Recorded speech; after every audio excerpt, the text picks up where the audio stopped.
My first guest tonight is a terrific actor. Please welcome the lovely and adorable Alfred Molina. Everybody, Alfred Molina.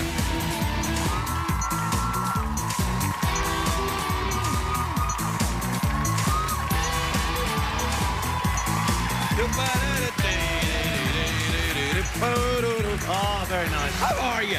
I'm very well. Really? Very, well. Very nice to be back. Well, it's very nice to have you back. What have you been up to? Glitterbug. Oh, yeah, that's all right. I actually, it looks very cool. I throw it away, Yeah. and then during the commercial break, I have to tidy it up. You don't have someone who goes back there? No, this isn't real television. I have to go out and actually do it myself. Did you have a nice Father's Day? I had a very nice Father's Day. Yeah. My stepson sent me a very nice message, and it was lovely. I didn't get a message from my daughter in England because there isn't a Father's Day in England. Not a Father's Day at all? No. It's apparently it's a completely Hallmark made-up thing. Do Hallmark advertise on CBS? If they do, I don't think that's true, and if they don't, you're right. Yeah. Do you know what? They may have one now. But, yeah, they might do one. She's soon. not in there. So. Yeah, no, the Mother's Day thing. There's a Mother's Day in the UK, but it's a different day. Different day. That's right. Yeah, because my mother phoned me up when it was Mother's Day there, but it wasn't Mother's Day. Well, if here. you're really smart and you've got the air miles, you can get both of them. Ah, no, Yeah. I can't do that. No, you can't. No, I'm suggesting it for your mother. Yeah. Oh, Your mother could. she could come over? Yeah, she could come over here, enjoy Mother's Day here, then fly back for her Mother's Day back home. I thought we were friends. What the hell is that? Oh, hello, I'm here for other Mother's Day. Do you know, she called me up when it was Mother's Day in Scotland, but not here, and she said, oh, it's Mother's Day over here, but it's not over there, so I know it's all right that you forgot. And then she said, it doesn't matter because I'm in so much pain anyway.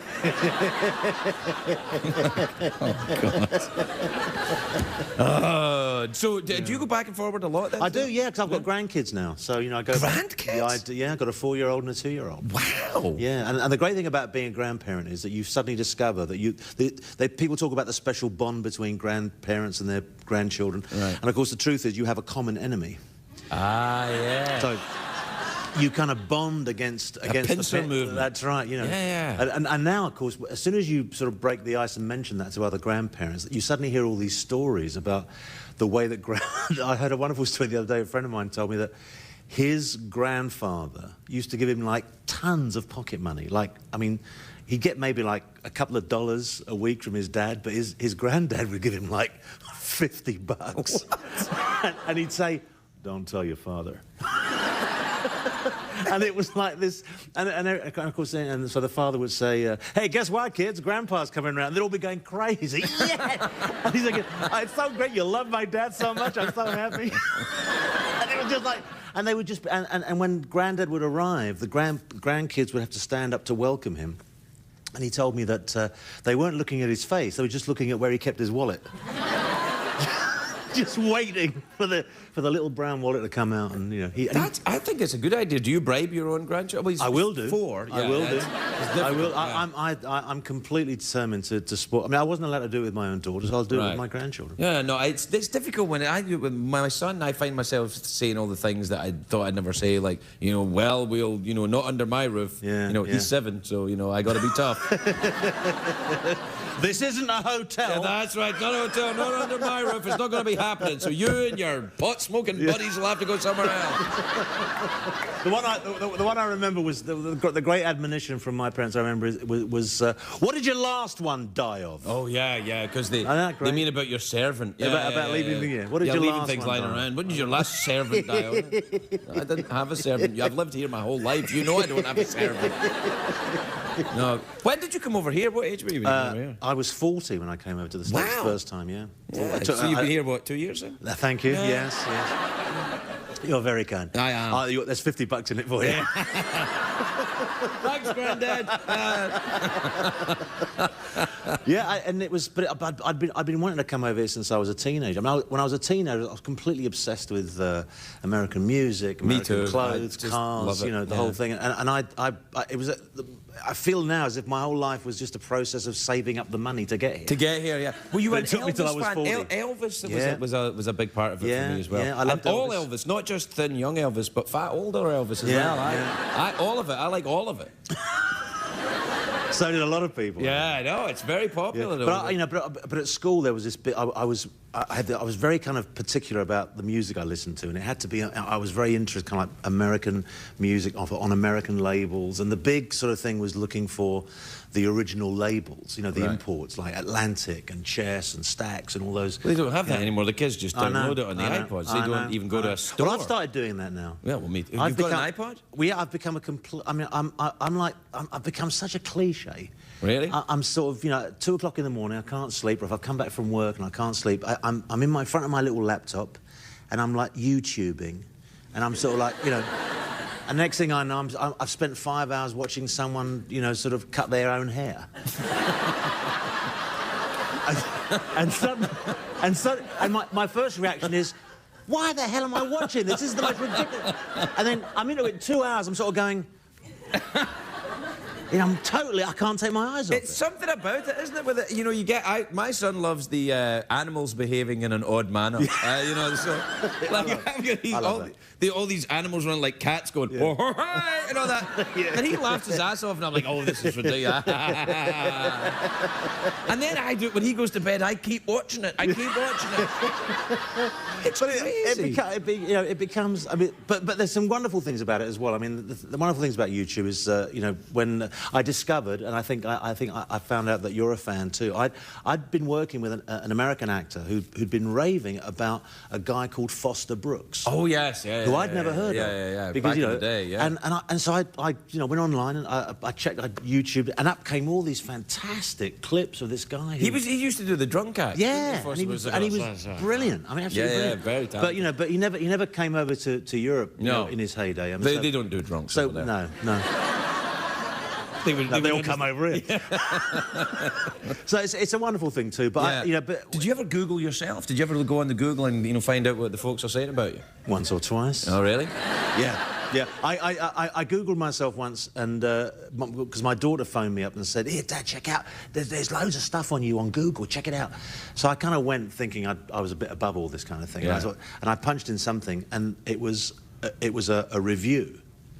Sort of like an online review for something. Yeah. And it basically said, Alfred Molina totally sucks. That guy reviewed me! That's true. It was my grandfather. He wanted the money back. Yeah. And I sort of went... No, you must... I used to do it. I used to do it years ago, and now... Well, when I started the show, I used to do it a lot, and now I don't do it at all, because that way madness lies. Yeah. Because I realised I was looking for people to say mean things about me. And then I was like, if people were saying nice things, I went, oh, yeah, nice. Then get a mean one and go, how can I get them? It's not right. We're completely out of time. Is there something we should mention? A project or a film or something? No. All right, then. Everybody. We'll be right back with Sam and Rusty.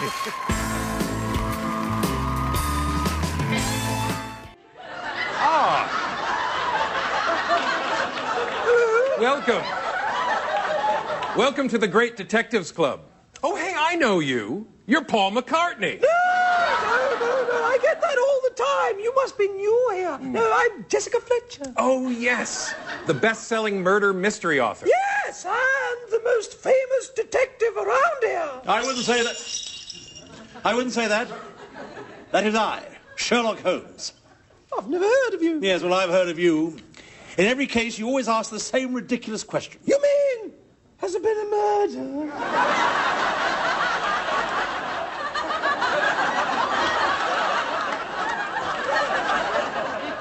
Poppycock, everyone knows the only appropriate query is this a case of homicide? Well, that's just what I say, except you sounded more gay. Pish posh, I'm very manly. Chip, chip. Whatever that means. Chip, chip. That's what they gave me, is all I've got. Chip, chip is fine. That's fine. Not gay at all. Chip, chip. All right, anyway, Holmes, if that's your real name, I can outsolve you in a murder case anytime, Sherlock Holmes. You're on, Mrs. Fletcher. Oh, what's that sound? Has there been a murder? No, you nincompoop. The gentleman was just clearing his throat. Oh, my, he's down. Is this a case of homicide? Oh, no, you mean, has there been a murder? No one has been murdered. This isn't a case of homicide. I was just picking up a napkin. You know, I'm beginning to think that the two of you don't belong in the Great Detectives Club. Good evening, everybody. Good evening. That's the smallest part I've ever seen. Yes. I don't think you have to be in the union for this one.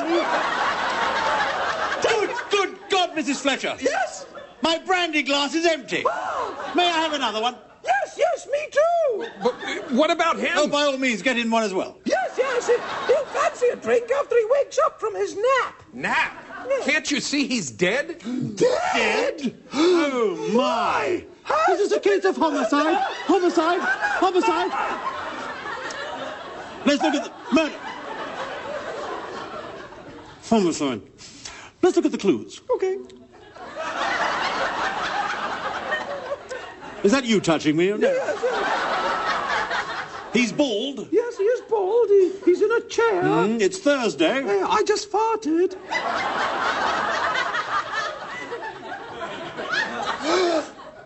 The waiter did it! Damn, you got me. Yeah. I'll just have your assistant, Watson, arrest me. All right, take the gun with you. You got it. There you go. Well, I hope you've learned something today, Mrs. Fletcher. On the contrary, I think I was the one teaching you, Sherlock.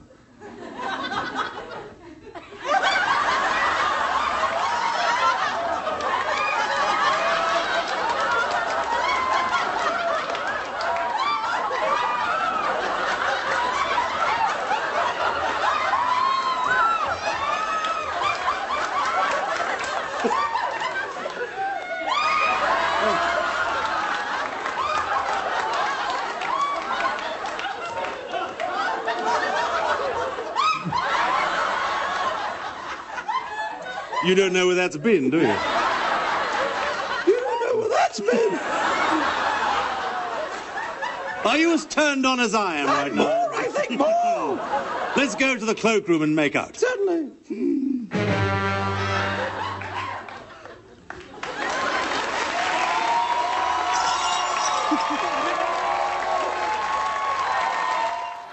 Please welcome Alfred Molina, everybody.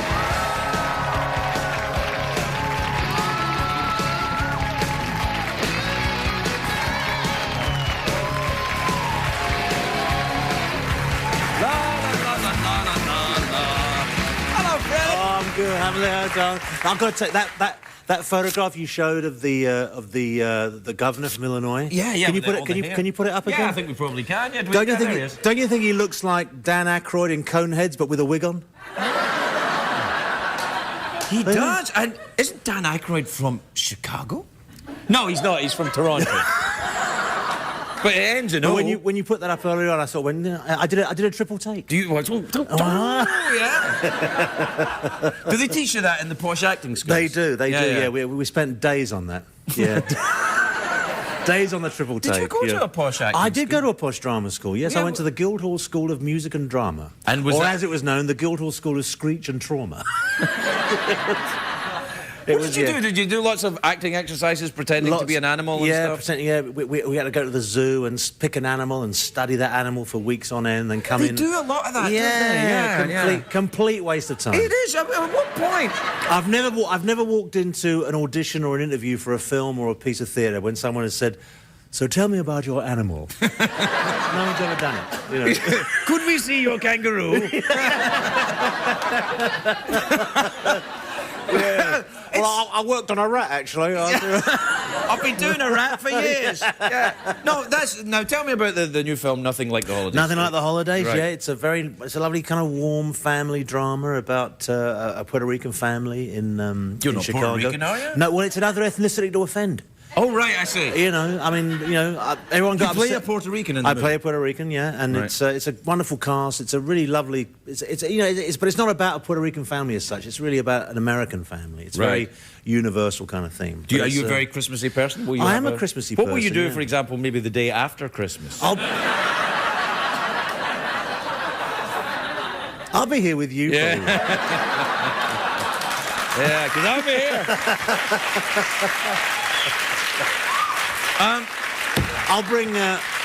I'll bring some leftover eggnog. Oh, that's very Do you know, nice. I only found out, I had a very wonderful conversation with my wife the other day. You still talk to your wife? Yeah. Oh, that's fantastic. How long have you been married? I can't remember. Wow. But I think it's my wife. She's in my house. She lives in the house, yeah. That nice lady. Yeah, she could be the maid. I don't know. I really don't know.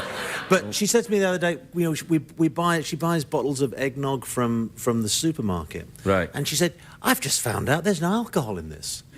And I said, yeah, that's why it's in the dairy department. There's no alcohol in Yeah, so for eggnog? years she was drinking it saying, oh, this is lovely. And acting all drunk, Yeah, lovely eggnog. I said, there's Doing no all sorts of naughty things. Yeah. I thought, I knew you were a cheap date, but there is no alcohol in this. But I thought eggnog does have alcohol in it normally, though. Real eggnog in Holland, eggnog. where they make, eggnog. Holland? In Holland, I think that's where it comes from. I You think made that up. Yeah, but it sounds good. You It's more came than on what here- you came up with. You came out here and you blatantly made up the origins of eggnog. You've set some very high standards for veracity in this show, I know. But I've totally subverted them. You have. So eggnog is from Holland. I didn't even think they have chickens in Holland. Well, no, but it's... No. It's Belgian or Dutch or something like Belgium that. and Holland, very different. One of those low countries. Well, no, Holland's flat. Yeah. Flat like Oklahoma. Yeah. Belgium is kind of like the Canada of France. It's to the north. And No, wait, but I think, yes, real eggnog is alcoholic. You know what I'm thinking of? Yes. I've suddenly realised the Dutch thing is a thing called advocaat. Advocaat. Do you remember that? I have heard, because it's grown up in Britain. And it's a bit like eggnog, but it's got a touch of brandy in it or something like that, Yeah, something bad for your teeth, anyway. Yeah. Now, how long have you lived in these United States I've been living here for 15 years. Really? And Yes. your family are all here now for Christmas, then? They're coming over. My daughter's coming over with our grandkids. And You have grandchildren? Yeah, Wow. yeah. You're yeah. doing well. Thank you very much. Yeah. Thank you.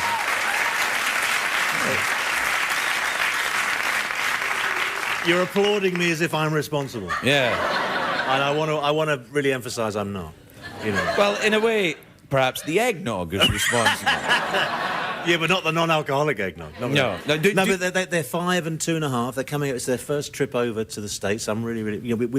I actually had the most extraordinary conversation at home. My wife actually woke up one morning and said, "Do you think we've got enough Christmas trees?"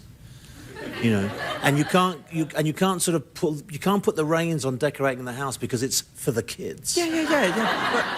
You have one Christmas tree. No, that's we it. have 4. How could you Hollywood bastard? You have 4 Christmas trees. Well, I'm not kidding. Last year we had 11. Oh, wait a minute. Don't run away with the idea they're all 6-foot trees. There's one big tree in the house, of course. And then the pathway from the front gate to the front door, we have these little trees that line the path. Oh, right. So you just basically, you kind of like take down a rainforest for your own. No, I'm very happy to say they're all fake trees. Oh, they're fake trees. That's very nice. We haven't used real trees for years and years and years. Well, that's, it's so great. at the end of Christmas, the day that I'm here with you, the day after Christmas... The day after Christmas, yeah. My family will be hard at work packing all these things. Now, do you put it away quickly? I take Boxing Day very seriously. Knock it off. Here are the boxes. Get the stuff in it. Do you take your stuff down right away? Do you take it down right? Because a lot of people... No, 12 days. 12 days after Christmas it comes down. What? I think it's like halfway through the first week of January. Well, you see people in Hollywood, they've got Christmas decorations up. It's July. Well, you know those lights around the trees along Rodeo Drive? I know the ones on Hollywood Boulevard. I don't know the ones... near the Sahara. I know. They're up all year. I don't know the Sahara. Oh, the Sahara and the motel. Really? Oh, it's bags of fun. That's Sunset Boulevard. Oh, you're right. Yeah. Hollywood Boulevard's a completely different thing. Much more upmarket. So what will you do Christmas Day? Will you all have lunch together? Yeah, there's going to. Do you cook lunch? I won't be cooking Christmas lunch, no. Right. But we're not doing anything traditional this year. We're going to have some beef and some lamb, no turkey. Well, we had a disastrous turkey at Thanksgiving. No, you have Thanksgiving then. Yeah, oh yeah, yeah. I love Thanksgiving. It's a great holiday, isn't It's it? the holiday that I've completely sort of taken to. Absolutely. Even though you're a filthy foreigner. Even though I'm a filthy foreigner, yeah, I still, you know, because there are no presents involved. You don't have to buy anything for anybody. That's true. You know, actually, it's full of. You know, but I'm not it's good cheap. with turkey. Do you enjoy the turkey? I'm bored with turkey.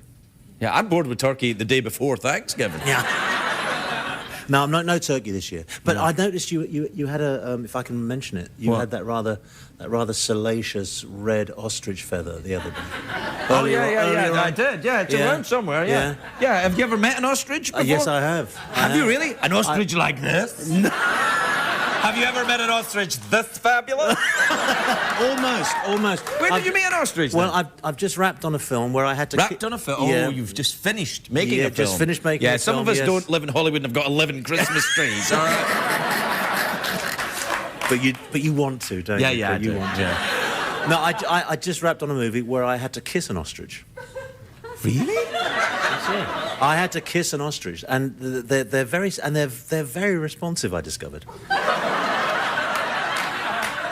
We had a lady on the movie who was the kind of the ostrich wrangler. Yes. She was looking at, and I noticed she had these big thick gloves on. Right. And she kept the ostrich had a kind of hood on its face, you know, to cover, so because if it can't see anything, it doesn't get freaked out. Right. And I'm like that. In the movie, I had to take the hood off the ostrich and then have some dialogue with the ostrich. And I noticed that in between takes, she was caressing the ostrich's neck very gently. Hello. It was a little bit... There was a touch of the thing. Yeah. So I thought, well, I'll do the same thing, because it obviously seems to be working. To the ostrich? To the ostrich. Right, so I'm stroking the ostrich's neck while I'm doing the dialogue. Right. And as the little chunk of dialogue ends, the director's shouting out, "Do it again, Fred, do it again, get closer." So I get a bit closer, and I'm doing the ostrich, and I'm straight. "Get it again, closer." So I got really, really close. And I don't know what came over me, Craig. I don't know what possessed me.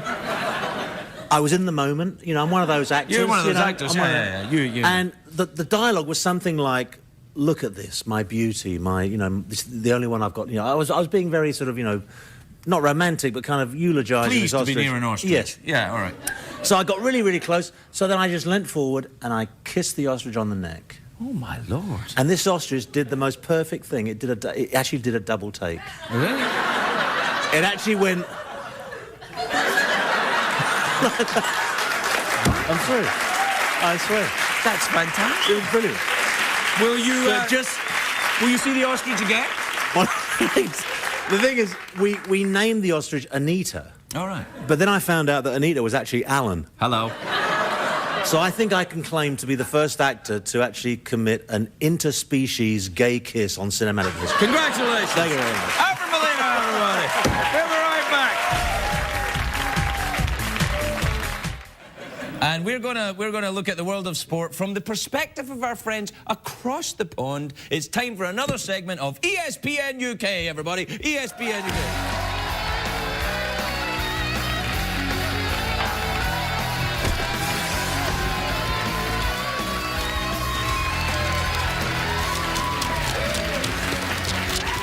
I'm Sir Cecil Wellesley Hogg. And I'm Dirk Weems, England's bad boy of soccer. I've had more women than Ellen and Rosie combined. Booyah! This week in American sports, the Pittsburgh Steelers won the 43rd Super Bowl. Oh, I hate American football. They wear so much padding. I never wear any protection on or off the field. Aha! I hate the Steelers. I hate you. I hate everything.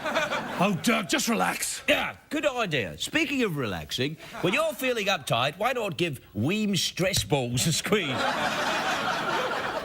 It might come back. Yes.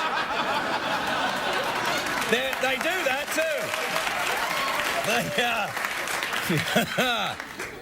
It always comes back. And see, what you do is you squeeze my balls at home or squeeze my balls at work. You could even squeeze my balls with your friends.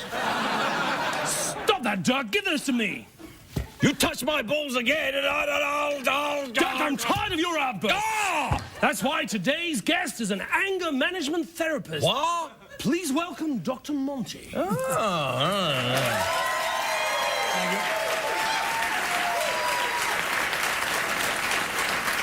Thank you, Sir Cecil, but you forgot to mention my new book, Keeping Your Cool While on TV. $9.95 while supplies last.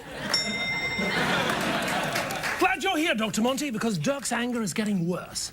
Last week, he assaulted someone at the supermarket. Hey, the sign said 8 items or less, and that idiot clearly had 9 items. So I ran her over with my shopping cart. That little old lady never knew what hit her. Aha! Well, that exact situation is covered in my other book, Keeping Your Cool in the Supermarket.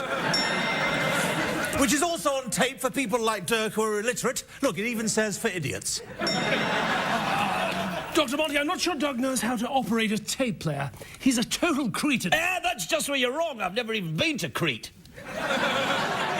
Let's try an exercise. Why don't you take your aggression for Cecil out on this pillow? Oh, all right, then. Oh, yeah! Die, you four-eyed son of a bitch! Yeah, it's really helping. No, not like that, Dirk. Like this.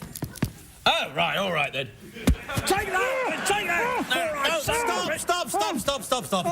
I know exactly what you need. Oh, another one of your lame-ass books, I suppose. No. Don't be silly. What you need is a copy of Keeping Your Cool While Trying to Kill Someone by my wife, Dr. Cindy. Oh, I know Dr. Cindy. I've thumbed through Dr. Cindy's back pages, if you know what I mean. And if you don't know what I mean is I shagged her. Hey! How come I didn't get a ding sound? Because you're lying. Oh, am I? Then how come I've got your wife's panties? Aha! Aha! Those aren't my wife's. Those are my wife's. Oh, sorry, wrong pocket.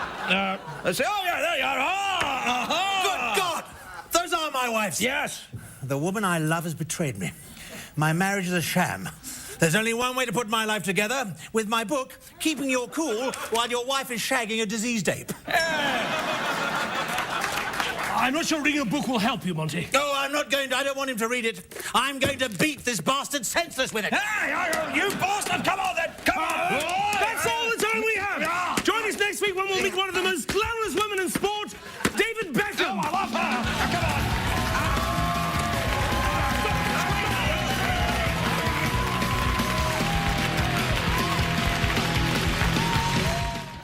Please welcome, straight from a sketch, Alfred Molina, everybody.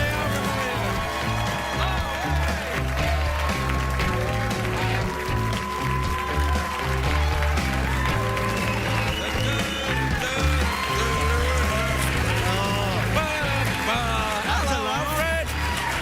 Hello, dear. Hello, dear. How are you, dear? All right. I'm lovely, dear. Thanks very much. It's very nice to see you. You're looking a bit goatee-ish, if you don't mind me. Goatee, you like it? You Yeah, like I it? do quite like it. This is a leftover from the last job, and it sounds like I've just thrown it on. You know, the film I'm doing at the moment, they liked it because I had the beard for Pink Panther. Right. Did you shoot the Pink Panther in We shot France? in Paris. Yeah, we shot really? 3 weeks in Paris. How was that? Love the French. Do you really? Love the No, French. you don't. No, You're I don't. English. You don't like the French. But you know, I was saying it's really odd. If you get a bunch of Brits together, Yes. say over dinner, Right. it's only a matter of time before someone starts doing a silly kind of French Talking accent. like this? Everybody starts talking like this. No, I don't understand. It's crazy. It's crazy to me too. And then, but the worst thing is when you're in Paris and you start doing it to the French. Oh, they love that so much. I'm wondering if French people sit around dinner tables and are saying things like "Qu'est-ce que c'est the London Times?" I don't know. Yeah. You know, I went to Tijuana once. Don't ask. With a friend of mine. Is that in Paris? Yeah, it's near Paris, and I went to Tijuana with my friend he could speak Spanish, but he was in a sketch with us earlier on. Oh yeah. Yeah, him. Uh-huh. You know, he can speak Spanish, but he learned Spanish. His name's Philip. He learned Spanish in Spain, right? So he speaks Castilian Spanish. Oh, with the theta, Yeah. So it sounds like it's... Right, so the Mexicans... And he's 6'5" with red hair, so when he goes into... It's like a big giant person coming to America and goes, I say, I told you exactly the same as you, everyone. Terribly posh. No, it was great fun in France. I mean, the food was fantastic. It's and, great. There's France, lots of. yeah. Isn't your wife French? No. That's right. She dresses up French sometimes. Oh, does she Yeah. really? Yeah, That's nice. but you know, did I say that out loud? Yeah, I liked it.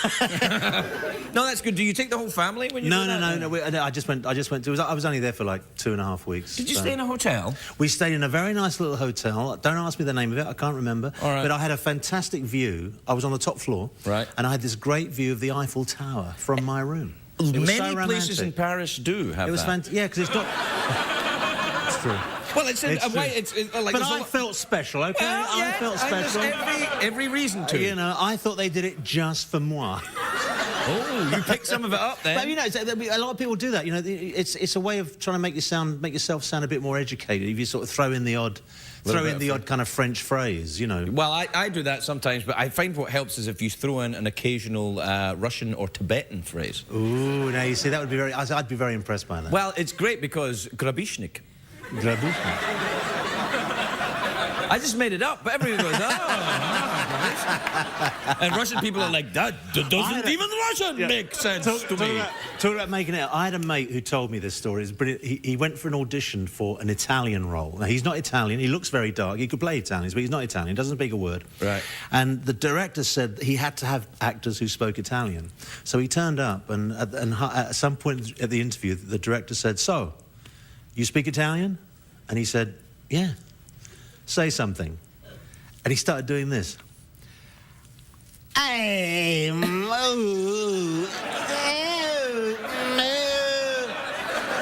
he got the job. Of course! That's Italian! He got the job. I find the best thing to do when you go to a country is, if you can't speak their language, imitate what they sound like speaking English, and they understand you perfectly. So if you go to Italy, you go, "Hey, what's a coming to go, everybody?" Everybody's fine. Nobody hates you at all if you do that. It's lovely. Now, have you been back to Britain much recently? No, I brought all the family over here for Christmas. Yeah, and are they still here? No, I got rid of them after 2 weeks. How'd it go? It was great. I mean, the grandkids and everything. It was great fun. But like, I've forgotten how noisy and how busy and energetic grandkids are. We went for a drive. I've got to say this. We went for a drive through. My daughter wanted to see all the nice houses in Bel Air. Right. And so we went for a drive, and we saw this fantastic house with this beautiful wall around two sides, all covered in bougainvillea. And my daughter said, "Wow, Dad, that's a beautiful property." And then about 2 minutes later, from the back of the car, my grandson says, "What age is he?" He's 5. Okay. And I quote, "Mummy, I didn't say it out loud, but my face was saying, look at that wall."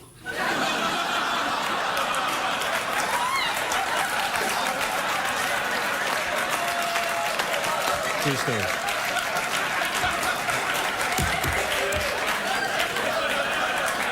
You know, just when you said that, your mouth went a bit funny. And there was a kind of sound, so I kind of missed it. Yeah, no, they do that. It's a great story. Yeah, Great no, story. it's a great story. And my daughter only said, we could tell it on television. Never mind. Doesn't matter.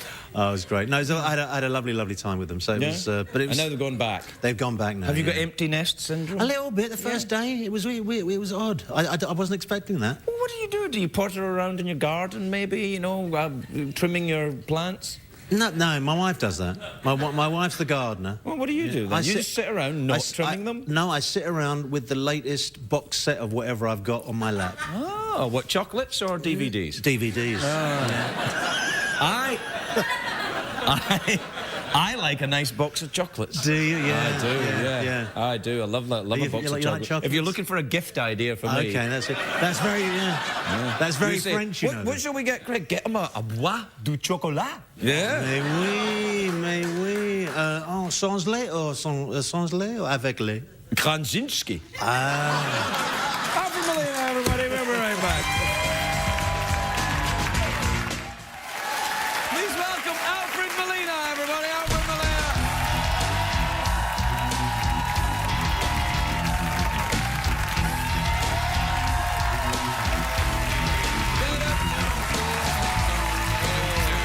After you. Oh, no, after you. Hello, Alfred Molina. How are you dear? I'm very well. I'm very well. And can I just say, congratulations on your wonderful news. That's Thank you very much indeed. Yeah, good to know it all works. Isn't Yes, it? yeah. Well, It's a relief. Well, yeah, well, even if it didn't work, I'm certainly happy with just running it through the motions just in case. Do you believe that lady that said, "Wow, congratulations at your age"? I'm 48 years old. Is that too old? No, of course not. Of course, it's not too old. It's not too old. What age at are your all. kids? Well, I was young when I had my daughter. I was 27 when my daughter was born. Oh. So I was. Does that mean you're better than me? No. It just means that it happened a lot faster. Oh. Well, I had that problem too, but I can't imagine you having that problem. No, I Greg. did. I had to think about baseball. I think we. No, you're built for comfort, not speed. I can tell. Come now. The film looks actually very good. Well, you can take that tone of surprise out of you. No, I didn't mean that. I mean, it does look very good, though, with the mirror and you get up close. Yeah, the old Hungarian. I love when they gave me that line, I thought I haven't, well, I have to see, a long time since I've seen the old Hungarian mirror trick. I thought, no one's going to buy that. But of course, but then I didn't care because I got paid really well. Yeah, and also, the truth is, that's why they hire you, because you can sell that line. If they put, for example, Ryan Seacrest in there, they'd be like, well, what? Unfair to Ryan, I think. Well, all right, maybe not Ryan Seacrest. I saw his Hamlet, you know. Really? Marvellous. My Hamlet... Do you mean penis? No, I meant the small village he lived in. He's not Hungarian, you know, right? He's not Hungarian. No. Many people think he's Hungarian. Yeah. Why do you always put the ooh-la-la cup over here? I just figured this out. Every night I come out here, I drink. It looks like I'm being rude. It makes you look like a dancer. I must fetch my beverage. Yes. Thank you. It's a long time since I've seen the old Hungarian cup trick. Have you been then, dear? I've been great, mate. You're here? I had my head shaved I was doing a play on Broadway and I had my head shaved for about the best part of 6 months. Really? And everyone kept saying, do you think it'll ever come back? Are you worried that it won't come back? See, that's that age thing again, isn't it? Yeah. Well, I read a story that's how Yul Brynner ended up sort of bald, because he shaved his head for a movie role, and then he got some illness or something. He got some virus or something. Well, that's the clue. And then his hair didn't come back. Oh, it's the illness, not the shaving it off. Well, exactly, right. exactly. So I did that with my downstairs hair. When it ceased to when it ceased to amuse me, Alfred. It no longer amused me. I teased it into many styles and then I shaved it off. That must hurt. Does that hurt? It must hurt. That what, shaving off your downstairs hair? It must hurt. Yeah, but it hurts in an also Bastille Day way. Yeah. You're very happy about the Bastille Day. I think it's great. I think it's great because it means that people all around the world can legitimately indulge in really bad French accents. You know. Are you implying my French accent isn't completely authentic? I am so insulted.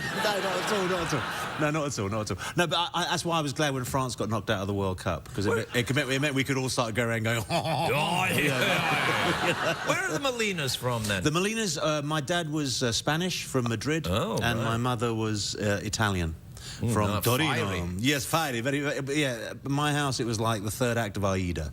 Wow. It was like a lot of screaming, a lot of shouting. Yeah, but very good food. Very good food. Very good food. Yeah, I was a big fat kid because I used to eat so much. I was just a big fat kid for absolutely no reason.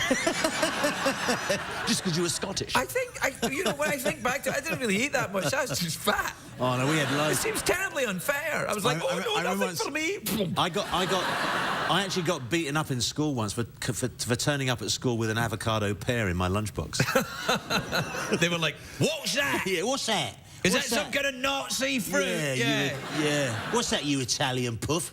Yeah. You know, really? No, because my dad used to. My dad was a waiter in a restaurant, and they used to. One of the perks of the job was anything that was left over that couldn't be used, he would take home. So he would come home with little things wrapped up, and I came back with a whole bunch of avocado pears, and I actually liked avocados. So I like avocados I too. took one to school the next day in my lunchbox. and They beat you up for it? I got smacked around for it. No, you see, the thing is... That's the English for you. Well, in Scotland too, that would be the same thing. If I brought in an avocado or some such device, like a banana or an orange, it would be like, who do you think you are? Lording it over us with your citrus. Yeah, no, I remember that. Yeah, no, and they ask you why you come here. Do you still hold avocados in your hand like that? Yes, well,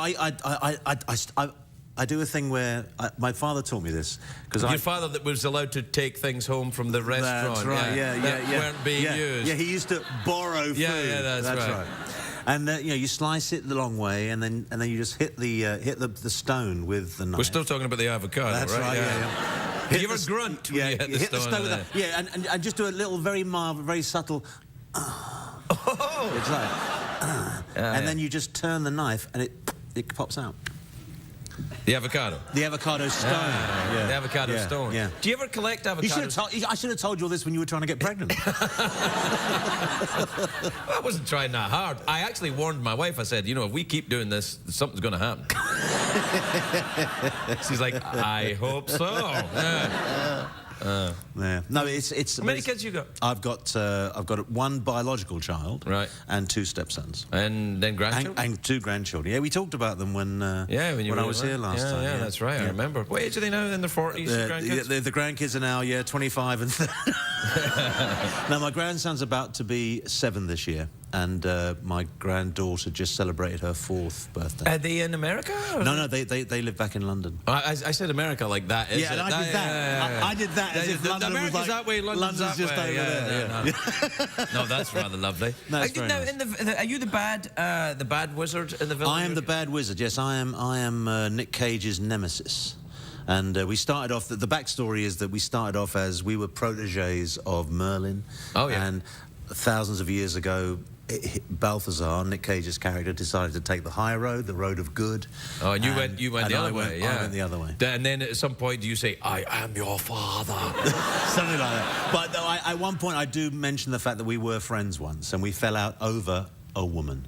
That sometimes happens. Thus is the way of the world. Yeah, absolutely. I sometimes go up to the interns around here and say to them, "I am your father." Well, you're old enough to be there. I know, that's right, and it freaks them out. I thought you were going to slap me there when I said that. Oh, because I'm old enough to... No, I'm old enough to have a teenage child. Yeah, easily. Yeah. Easily. He said...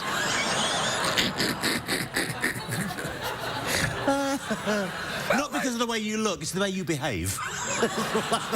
Well, I behave old? Like an old...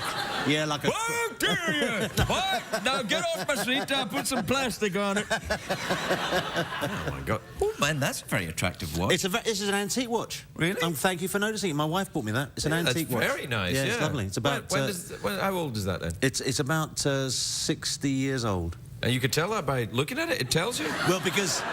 It tells me the time. It tells me the time. It tells me what the time was in 1947. It's 1947, and thankfully we won the war. Look out, though! Here comes the Soviet Union with some very nasty plans. Yes, but we can always. But thank goodness we can always rely on the French. Ah, yes. Oh, yeah. Oh, dear. Yeah. Do you ever spend any time in France? Yeah, I've worked there quite a few times. I love it there. It's fantastic. I make fun of it, but I actually love it. They're great people. Yeah, very nice. And the food, as you said, the food's fantastic. I got to be honest with you, I prefer Italian food. Well, I do too. You know, I think French food, they could put a lot of sauce on it. You know. Well, my mother always used to say, whenever somebody commented or complimented French food, right, my mother would always say, they stole it from the Italians. Your mother was from Pakistan? Oh, never. You're not safe here. Yeah, not safe here. No, never try and do an accent on this show. No. I tried once, and it didn't work. No, but she was always saying, "No, the Italians invented. You know, that's an Italian thing. The French stole that. The French stole that." I don't think they did, though. Really, they just put sauce on everything. They just. But they do. I mean, we had this. I had a mashed potato in Paris once. That was mashed potato? No, it was a portion of mashed potato, and it was so delicious. And I found out the secret was that it was 50% potato and 50% butter. Anything that is 50% butter is delicious. Oh my God, it was fantastic.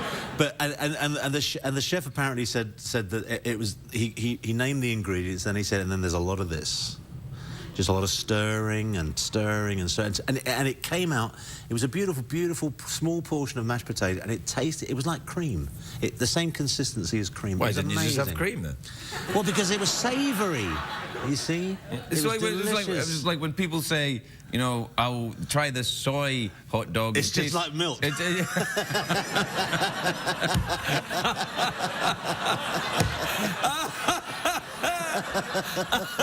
That's exactly what they say. oh, that's funny. It's going to look out of place in the rest of the show, man. Doesn't matter. We got to go to commercials now. Oh, are we done? Or we are done? Oh, Tootsie Fruitsie. I mean, Tootsie Fruitsie. Really, we're done already? God, I'm sorry, Alfred. It's all right. It's always nice. It's lovely to see you. I like your haircut. Thank you. Yeah, it's very nice. Although I think the Italians did that first. Yes, they invented this. Yeah, right. The lovely Alfred Molina, everybody.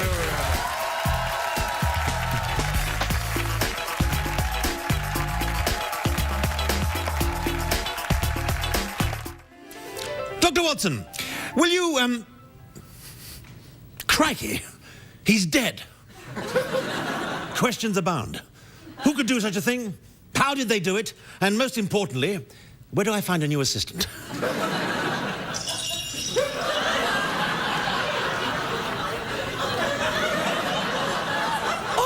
I also have a question.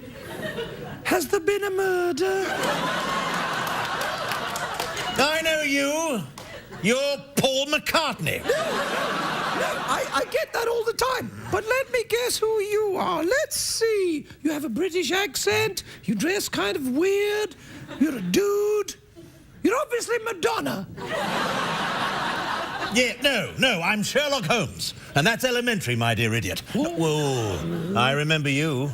You're Jessica Fletcher, the famous murder mystery writer who always asks the same annoying question. You mean, has there been a murder?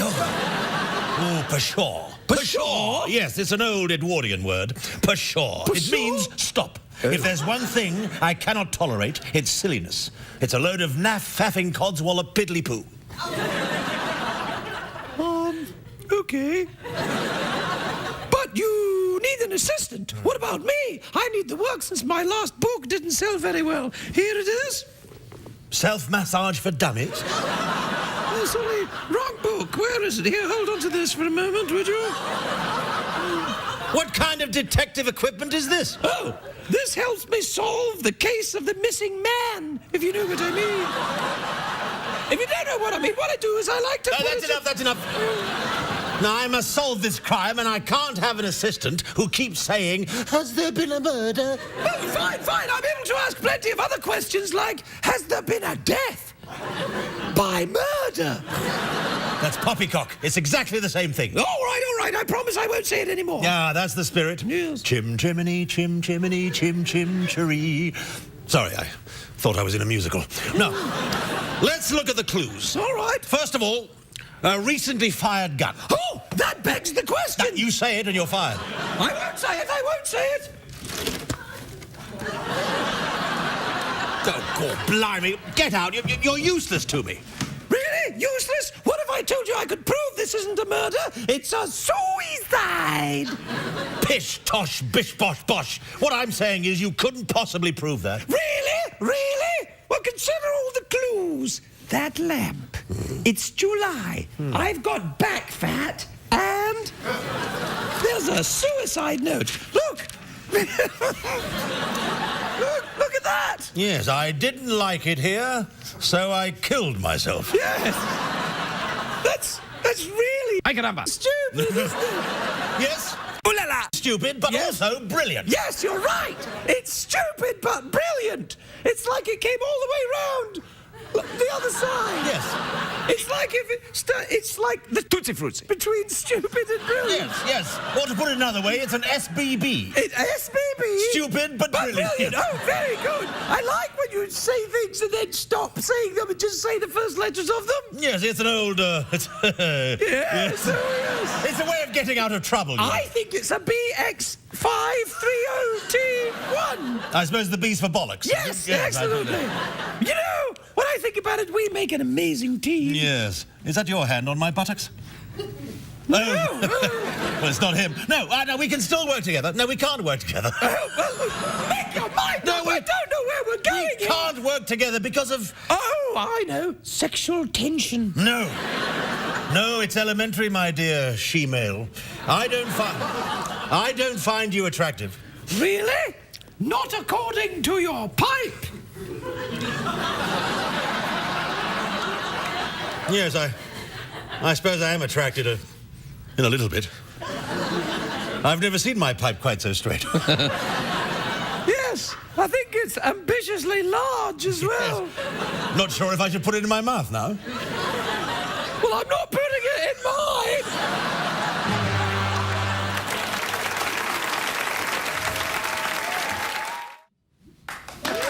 Please welcome Alfred Molina, everybody. Alfred Molina.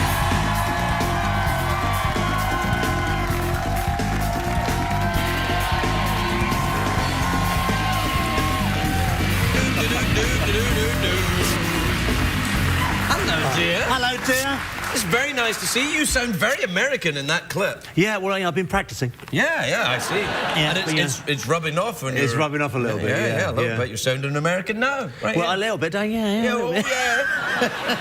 That's lovely to see you. And That's great to see you congratulations too. on the show. Thank you very The Law and Order. That's Yeah. Law and Order Los Angeles, or Lola, as it's becoming Lola. known. Yeah, Lola.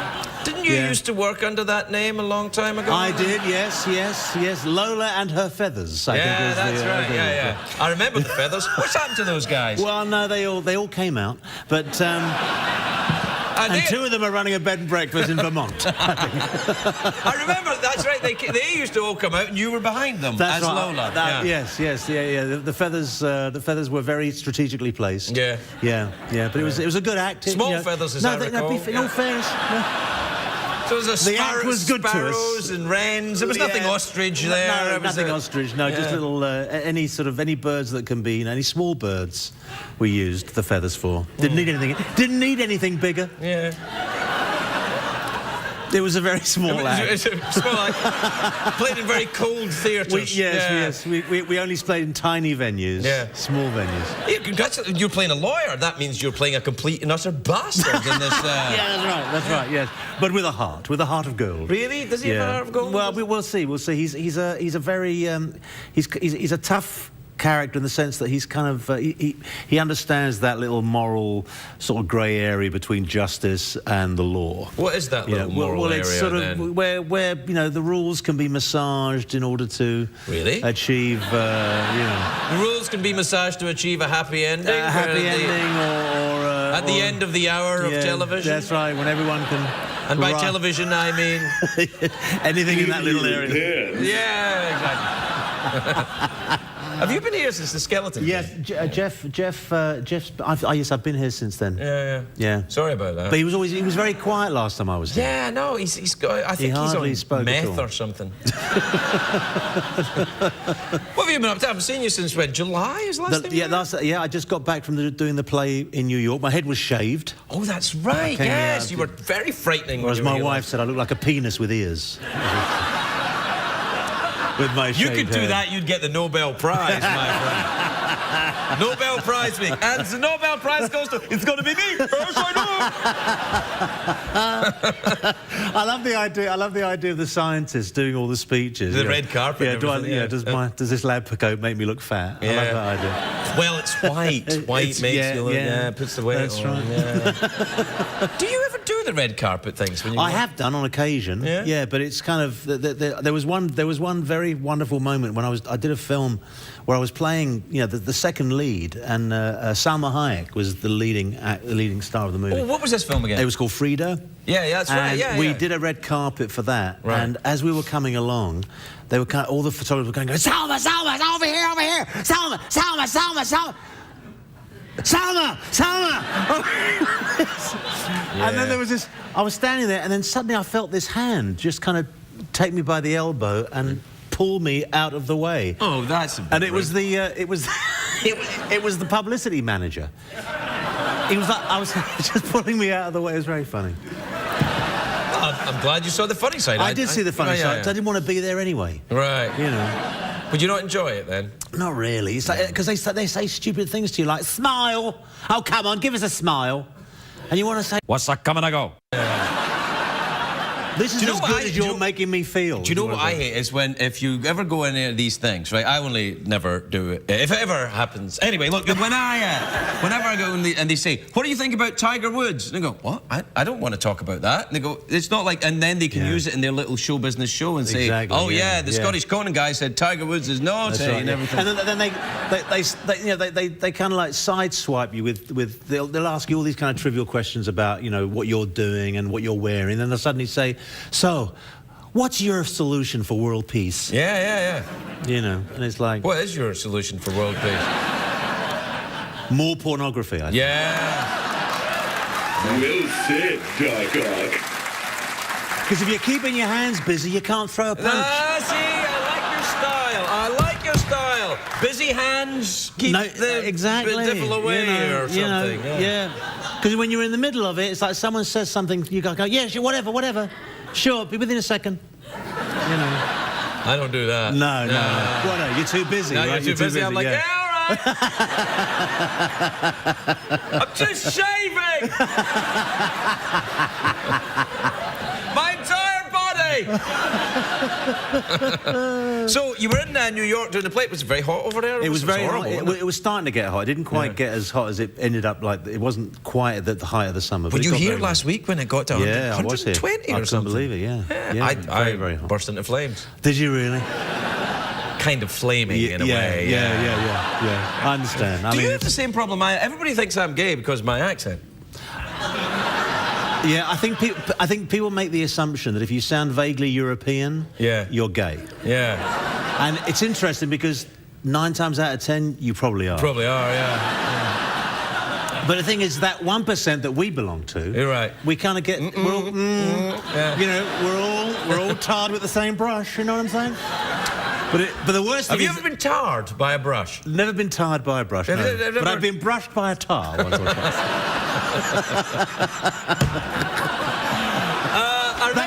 That's almost the gayest thing I've ever said.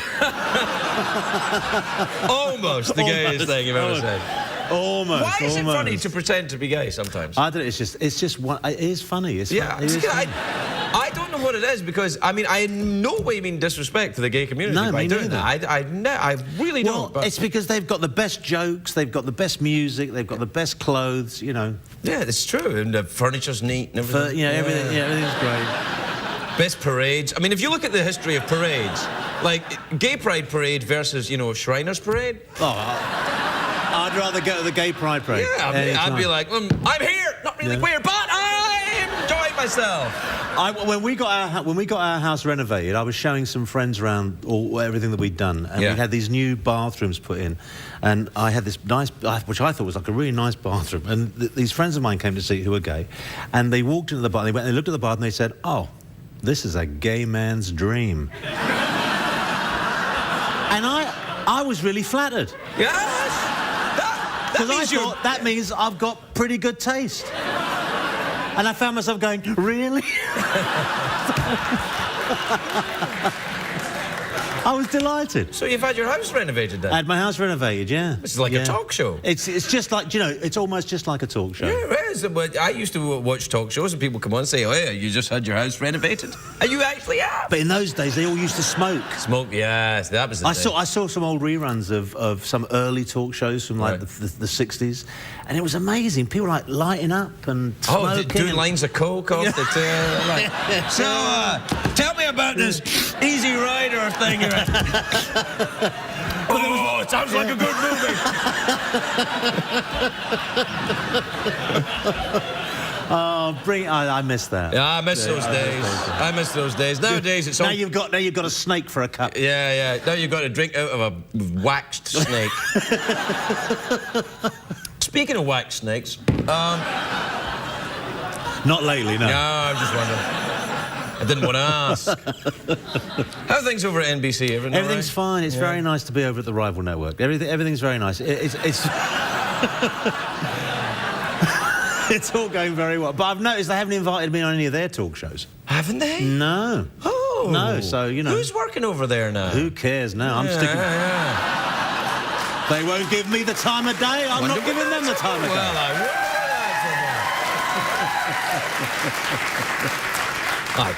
Well, I'm sure you've stirred up a bit of a hornet's nest now. Yeah, good. Yeah, good. There'll be all sorts of... Oh, come and do it. I said, no, sorry. No, you can't. No. You should do Fallon's show. He's good. Yeah, I've watched him his show. Yeah, he's good. He's lovely. No, but if they ask me, I have to check with Craig. Yeah, well, I'm saying it's fine. Okay, thank you very much. No, you're all right. Oh, you do Jimmy's show. Yeah. It's in New York, though. You have to go to New York. That's all right. I went to New York recently to do a talk show, and I flew all the way there. One of the early morning shows. Regis. No. Another one earlier than that. And I was on for a minute and I was on for 2 minutes. And I flew all the way there. Oh. How long did it take I was exhausted. At least you get a solid 10 minutes here. Yeah, well, it's over, though. Value for money. No, it's over. It's done now. Right? Yeah. Well, thanks very much. Well, here, do you want to go out on a quick blow? Why not? All right. If you there you go. You got a fresh one. Oh, I got a fresh one? Yeah. Oh, I say. Yeah. All right. Unwrap it. Okay. Slowly. All right. Ready? A 1, a 2, a 1, 2, 3. That's all the time we got. Alfred Molina. Alfred Molina, everybody.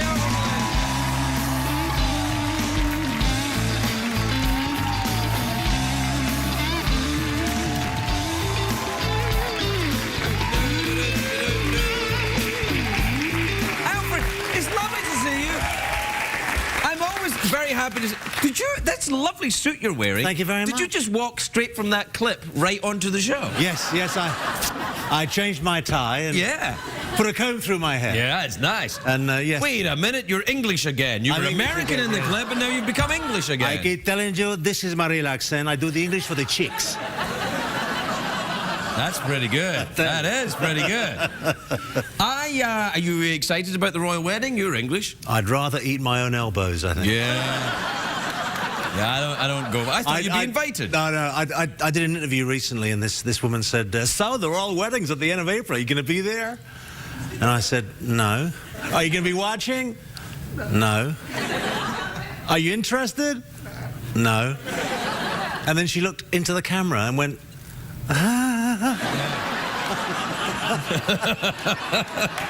It was like the interview had just hit a wall. I have been there, girlfriend. I say here some nights they come out here. I'm like, hey, I got nothing. Say the name of your product. What's that coming to go?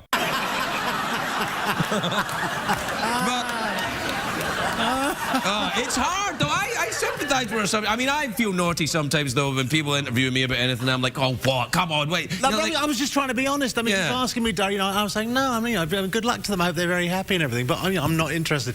And it was this kind of terrible, the crushing look. Disappointment. It was as if I'd wished her some terrible illness that she, Did you wish? But I think people are more interested here than they are in England. Really? I haven't been in Britain in a long time. It's positively hysterical here. I mean, you know. But up here they've got, you know, they're selling all these things now. You know, the commemorative mugs and the plates. Right. They've even got, I think, a commemorative toilet roll. Oh, now you have my attention. Because now I can express how I really feel about those bastards. Yeah. I hope they're very happy. Yeah, that's right. Let me wish you one more time. I think, though, that Americans quite like their royal weddings because they don't have to pay for them. That's right. Oh, that was the other thing I said to this interview. I said, I'll get interested in the wedding when the royal family start paying tax. Yeah. And he was like, yeah, no. And then the people from NBC who were organising the interviews, I could see them all rushing around to the interviewers coming up saying, don't ask him about the royal wedding. Oh! Don't say it, don't say it. Yeah, no. Oh, dear. So NBC now, but you've changed. Now, you used to be a lawyer, now you're a cop, or you're a cop? That's right, yeah. My character started out as a DA, and now he's gone back to being a cop. Yeah, the only DA who actually could take the pay cut.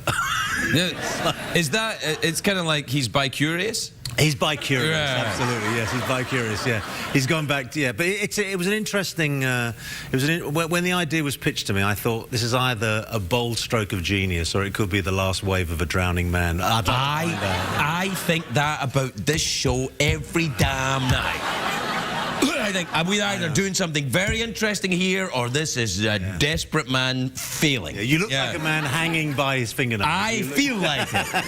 It's true. Now, let's see. Do you know anything about American procedural law, criminal law? Do you know anything about criminals, apart from your own criminal history?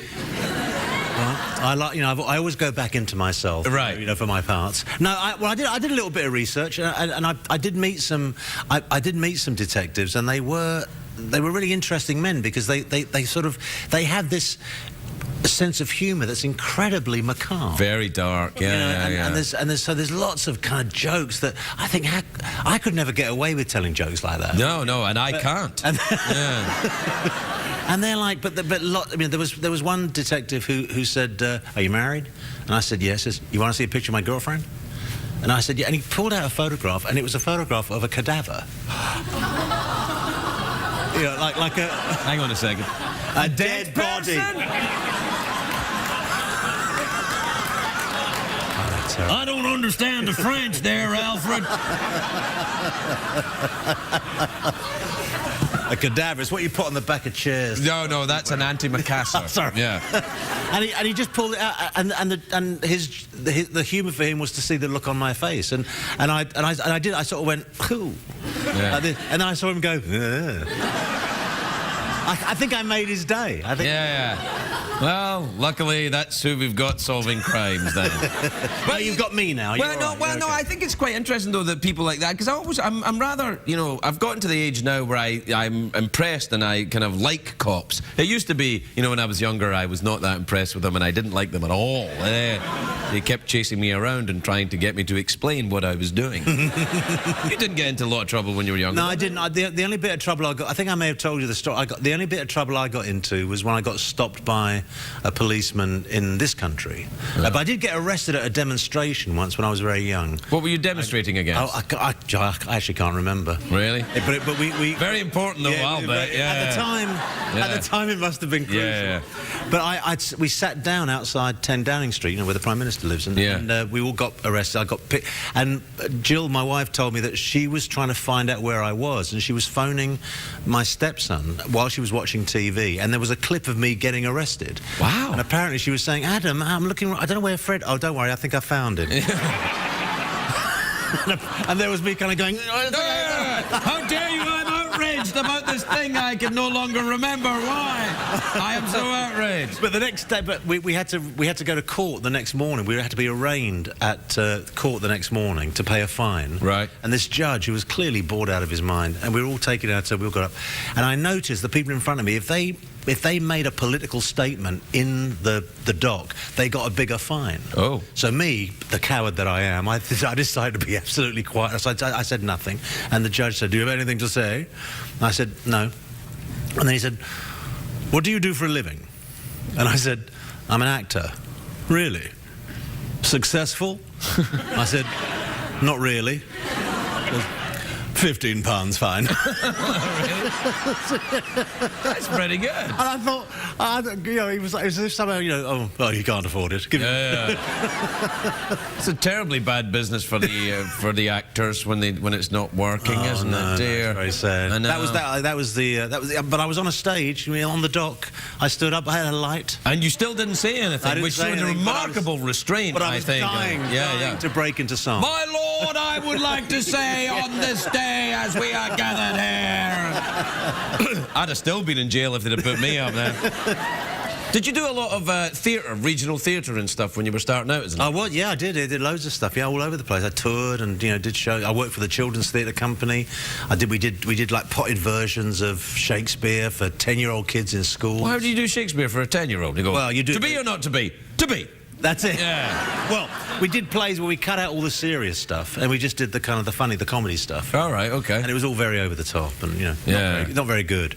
But, we do 4 shows a day. It's like exhausting. Yeah, I've done a bit of that as well. Oh, I'm glad that's over. Now I just do 1 show a day. It's crap, but it's only one a day. Did you get tired doing this? You don't get tired? No. I mean, what I'm about, I'd say 18 months to 2 years ago, I genuinely stopped giving. Crikey dingo.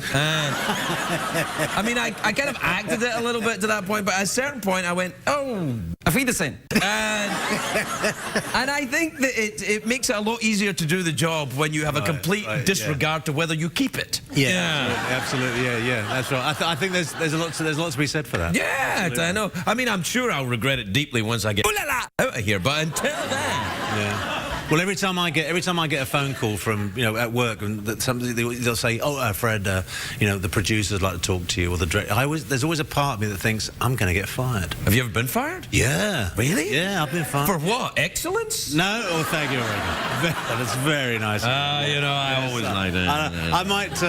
Can I quote you? I'm going to do that next time. Yeah. I got fired for being really good.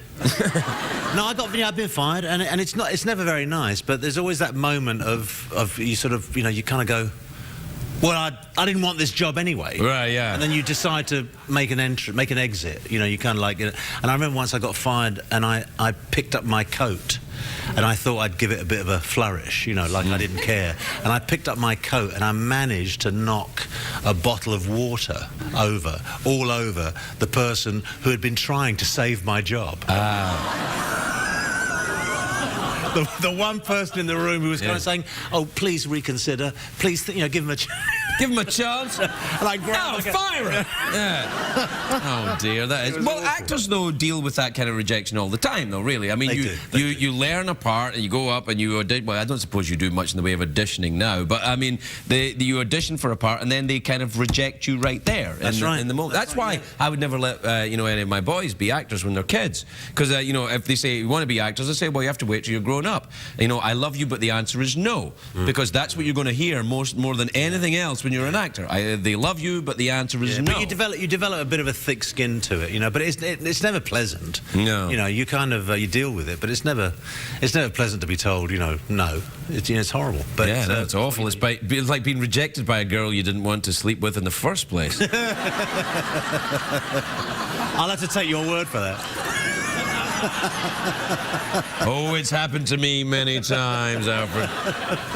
We're low on time. Would you fancy an awkward pause or harmonica? Let's have an awkward pause. Awkward pause? Really? You surprised me. Because we did the harmonica last time I was here. Oh, we did. I've always wanted to do the awkward pause. Well, the awkward pause is, one that I relish doing with actors such as yourself. But I wonder if we could probably approach an awkward pause with maybe a subtext. Let's try that. Sexual? Okay. Or... we could try for smell my finger, awkward pause. Let's go for the subtext. Subtext, sexual subtext, awkward pause. I might throw a smell my finger into that. All right. All right.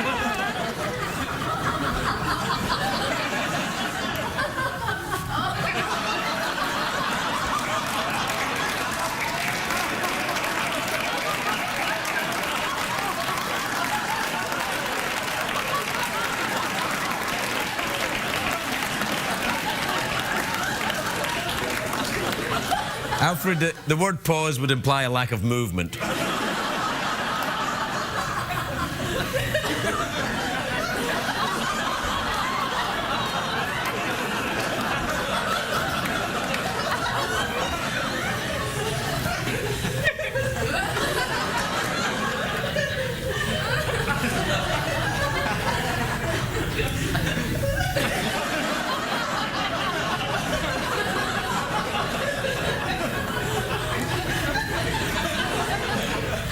This is the first time in a long time I've been scared doing this show. You've met your match. I think I have. Alfred Molina, everyone.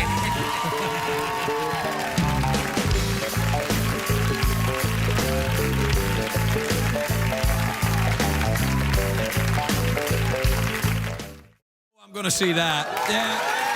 Alfred Molina, everybody. Alfred Molina.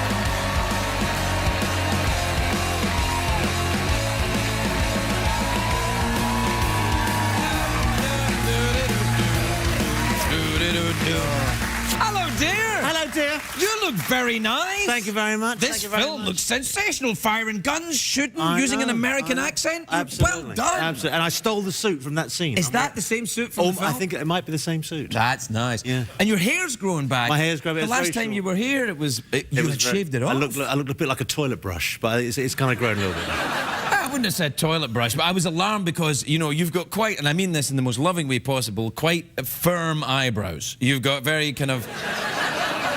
You've got eyebrows that kind of say, I'm here and right. I'm not going anywhere else. Yeah. My wife told me once, she said, you know in that scene you did when your eyebrows, they started doing like a little tango across your forehead. Yeah. Yeah, try and calm down. Do your eyebrows work independently from the rest of your body, or do you sometimes find they just like fly off into some kind of... It depends on the invitation, depends on what's on, right. But I mean, I can raise one eyebrow like that, but I can't raise both. Can't raise the other one. You know, I'm a monobrow actor. I can't do both. Now I can raise one eyebrow, as I will show you. Yeah. Right. Can you raise the other one though? No, I can't. But what's interesting thing is something weird happens in my testicles when I raise one eyebrow. Like you know when the doctor says turn your head and cough? Yes. That's the thing that happens in my testicles when I raise one eyebrow. And every time I do it in the doctor's, he's like, I've never seen that before. I went, well, it's just who I am, Doc. Well, I think the weird thing is when you raised your eyebrow, something started happening in my your testicles. I can't explain that. Yeah, well, I think you can explain it. I think you know exactly what that is. Hey, in the film, that's the sexy werewolf you're acting with right there. Yeah, Taylor Lautner. Absolutely wonderful, wonderful young man. Yeah, it was great fun. It was great. Is he as hairy in real life, or no? I'm not sure if he tends to. I think he takes his shirt off sort of quite a lot in the Twilight. Yeah. I don't remember if he takes his shirt off in our movie. He may not. Now, having said that, that might actually mean that half the audience aren't going to bother to turn. No. I think I've got a feeling that the way that the young gentleman's working at the moment, it'll be in his contract, shirt off. Shirt off in the movie. Yeah, but I don't think he's not a hirsute man. He's not. He's not like a sort of hairy. He's not hairy. Right. Yeah. No. Are you a hairy downstairs gentleman? Well. In the Chappie Garden area, yes, reasonably. But I've started to go grey. I've noticed a little snow in the basement myself.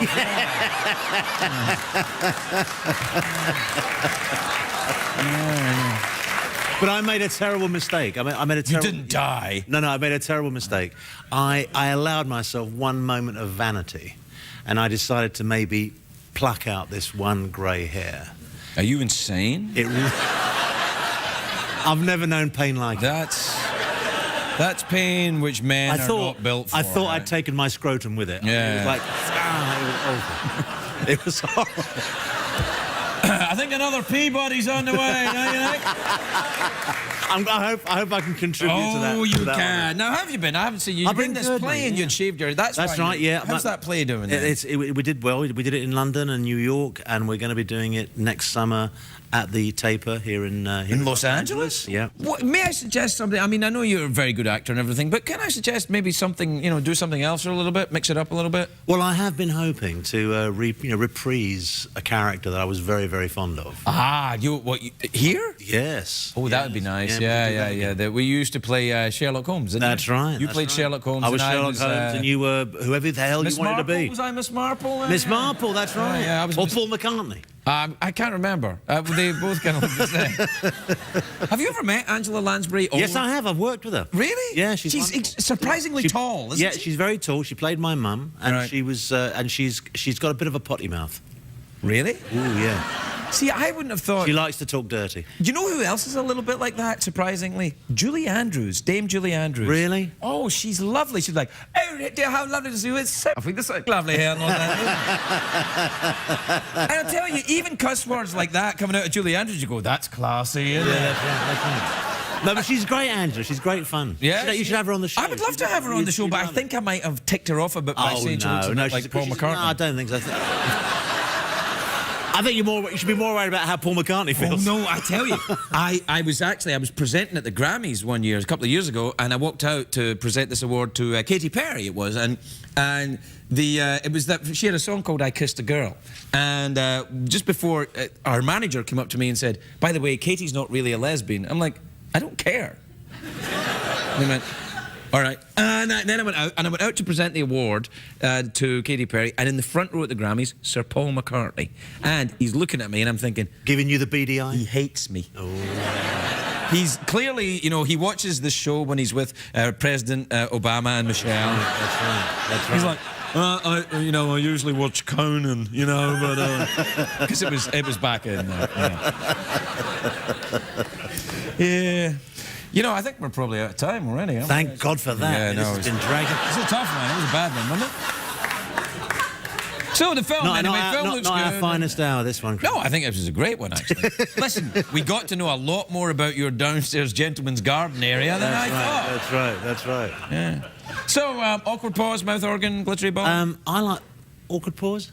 Sure. The only thing I would say to you is, with the awkward pause now, we are trying some subtext. Yeah. Now, normally I would suggest a subtext of, I'm trying to look at your genitals and you're surprised by this. Mm-hmm. But I don't think this would surprise you. And also, I think an actor of your caliber, if you don't mind me saying so, I would like you, if you would like to choose your own subtext for the awkward pause, and we can have a go.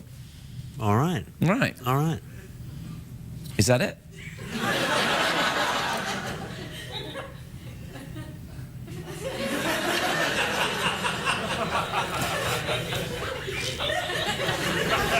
Look, I know this is probably a bit stupid, but do I know what the subtext is?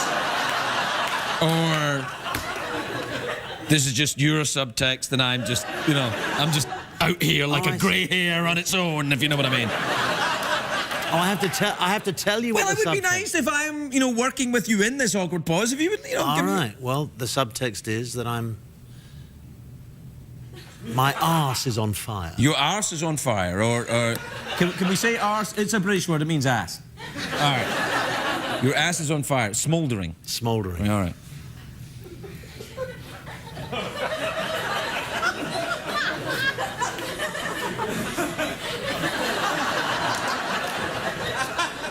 Look, I know this is a bit stupid, but it's not painful then. No, it's not painful. Oh, right. No, it's pleasant. And my I didn't realise subtext had to have some sort of qualitative element. all right, sorry. Far be it from me, you're the actor. You're the one in a play. I made myself laugh there, yeah. All right, like, your house is on fire and you're enjoying it. All right.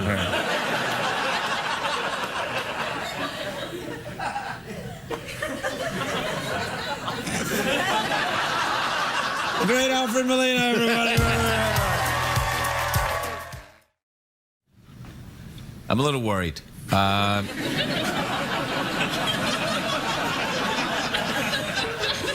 thanks for your support.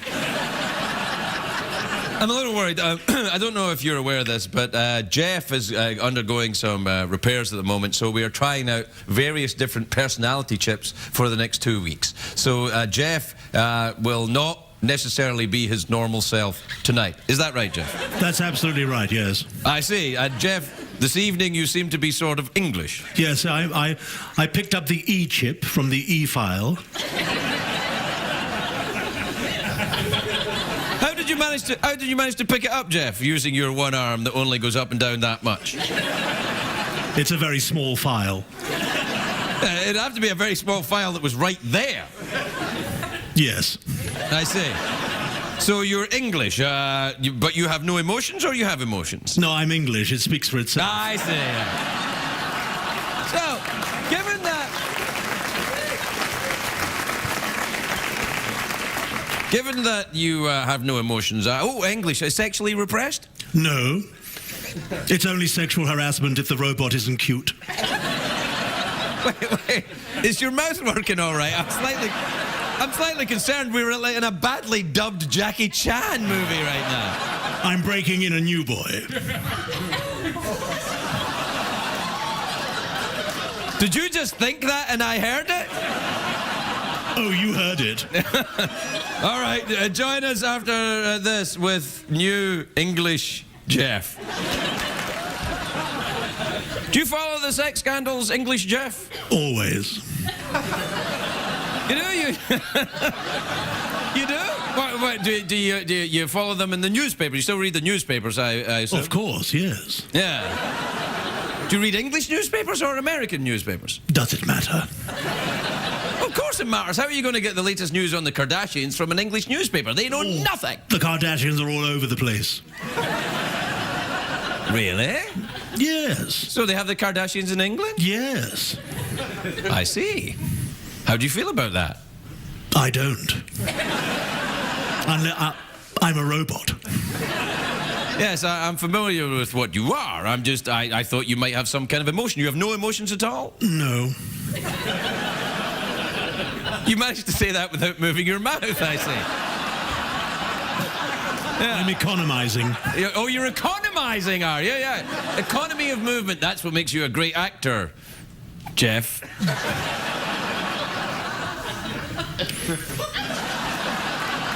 I see. He's proving me right. I'm still economizing. Yeah, I know. Listen, normally what we do at this point in the show, you probably don't know this because of the chip you've got in at the moment, but normally, Jeff, you will introduce the commercial break. Do you feel up to that? Absolutely. Right, well, just look over here as opposed to the place where you're looking over there. Look over here, Jeff, and then just, introduce the commercial break in whatever way you feel comfortable doing. Now.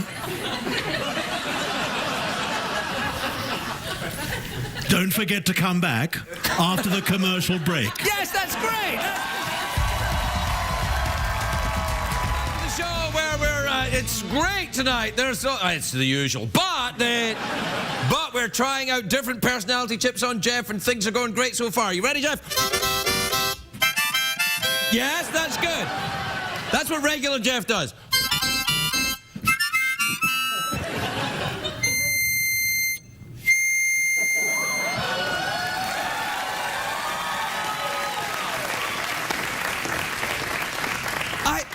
I'm a little flummoxed. Regular Jeff has never been able to hit the high notes.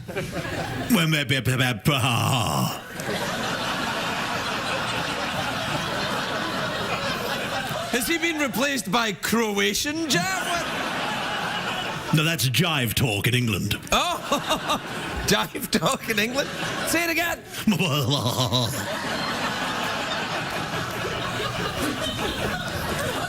It sounds a tiny It's not worth the scrutiny, Craig. No, I'm just saying. It sounds a tiny You've bit. got much better things to do. All right. All right, well, you know what time it is, don't you? Yes, it's time for emails and tweets. Yes, that's exactly right. Do the thing.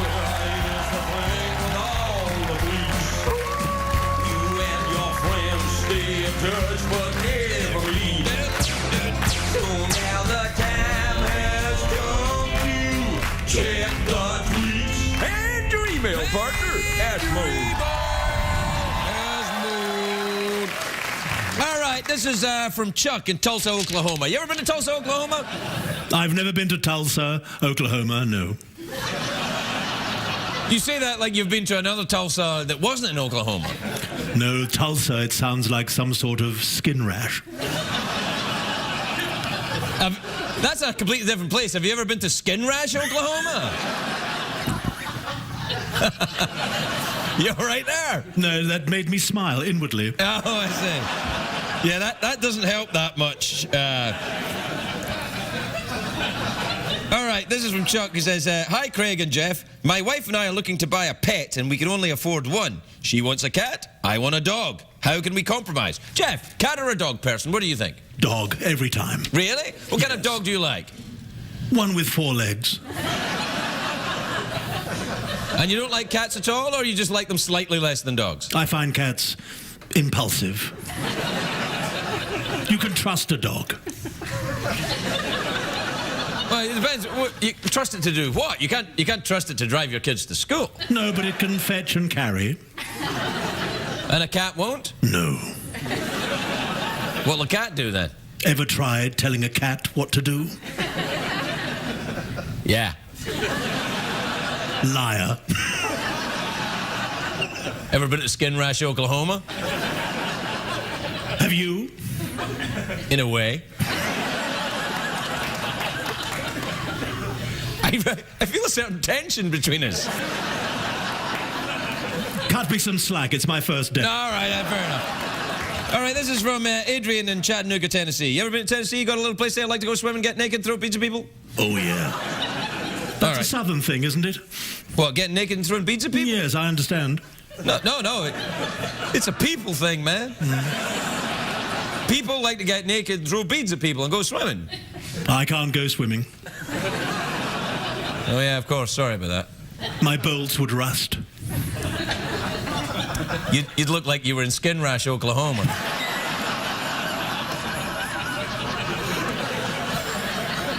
This is kind of fun. Yeah. All right. Hey, Craig and Jeff. I'm a typical American kid. Gee willikers, that's great for you. My parents just got a job in Brussels and I have to move there with them. Any tips on how to adjust over there? Well, aren't you in luck? We have a European chip in Jeff for this very purpose. Jeff, how would a young American kid fit in Belgium? Not very well. I see. CBS cares. This is from Bjorn in Reykjavik, Iceland. Hello. I didn't know we went out in Reykjavik, Iceland. Oh, on the computer. They have a computer in Iceland? Have you ever been to Iceland? No.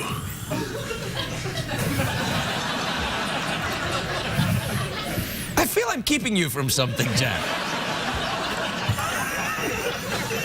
I'm bolted to this podium. Oh, yeah. That's right. Is that code? I'm bolted to this podium? Dear Craig, we are glad that you mention our beloved city and country whenever you introduce the big cash prize. That's due. Why? What made you choose us? Oh, wow, you speaking for the entire country of Iceland? I chose you one reason. Sigur Rós. A great band full of lovely tweety noises. Have you ever heard Sigur Rós from Iceland? I love them. Oh, they're great, aren't they? Come on, sing with me, Jeff.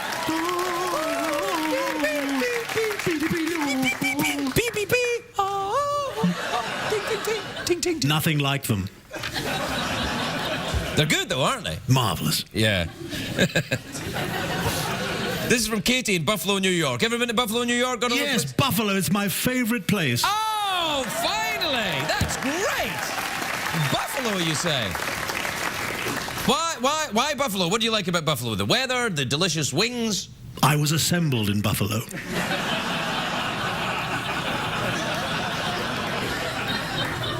Well, I think we've all been assembled in Buffalo. I was assembled in Skin Rash, Oklahoma. No, I thought you were from San Francisco. Oh, well, I moved there, but my bits and pieces were put together in Buffalo. You must have gone to the same bar I did. Anyway, Katie in Buffalo says, Dear Craig and Jeff, my fiancé and I are planning our honeymoon trip. Any suggestions on a romantic place where we can consummate our marriage?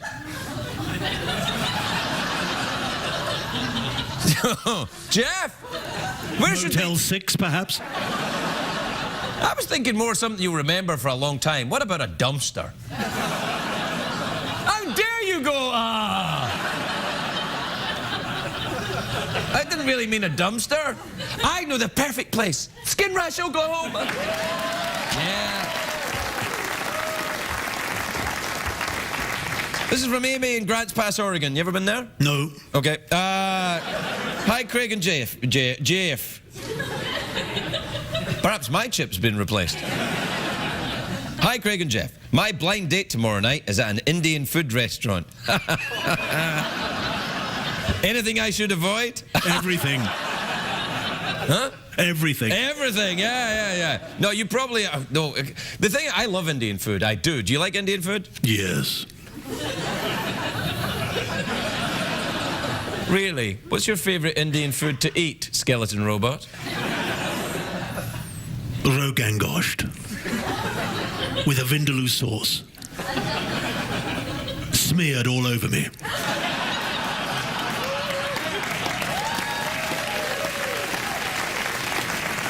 Yeah, you probably want to avoid smearing yourself with a vindaloo sauce, or you really will end up in Skin Rash, Oklahoma. All right, this is from Josh in Springfield, Massachusetts, who says, hey, Craig and Jeff, I like the saying, an oldie but a goodie. Can you please work that into the show?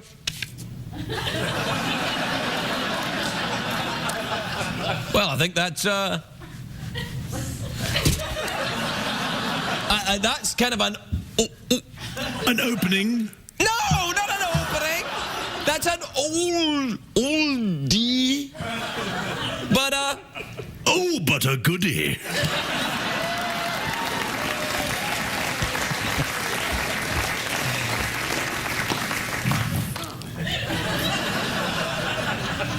Hey, it's fun to watch a grown man sweat.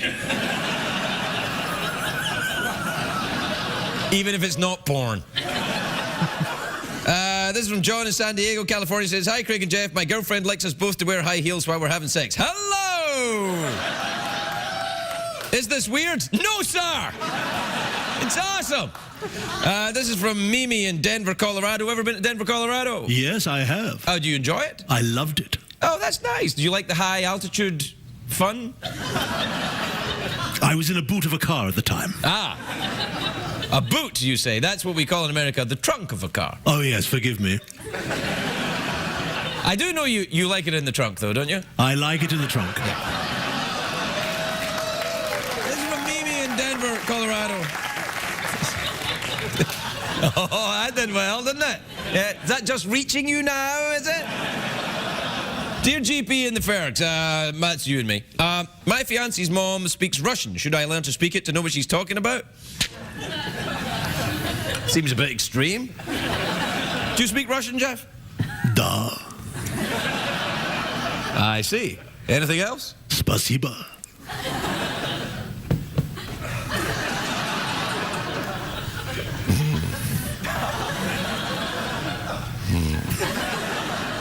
Nope, I got nothing. Oh, that amuses you, does it?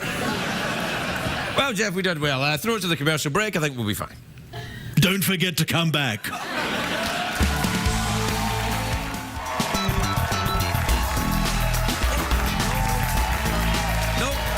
thank you. No, welcome back. We'll just be a minute. You're doing great. I want you to just try and loosen up a little more. Just move the arm up and down a little more. Yes, up and down, up and down. Yeah. Try and move your mouth at the same time as you're talking. Yes. Right. Yes. Right, and that's pretty much it. You could try moving your head from side to side. Side to side? Yeah. And talk and move your head. Talk and move my head. Whoa, yes! Very, very good. I don't think I can do that. It's almost like I read your thoughts. My next guest is our... What did we learn on the show tonight, Greg?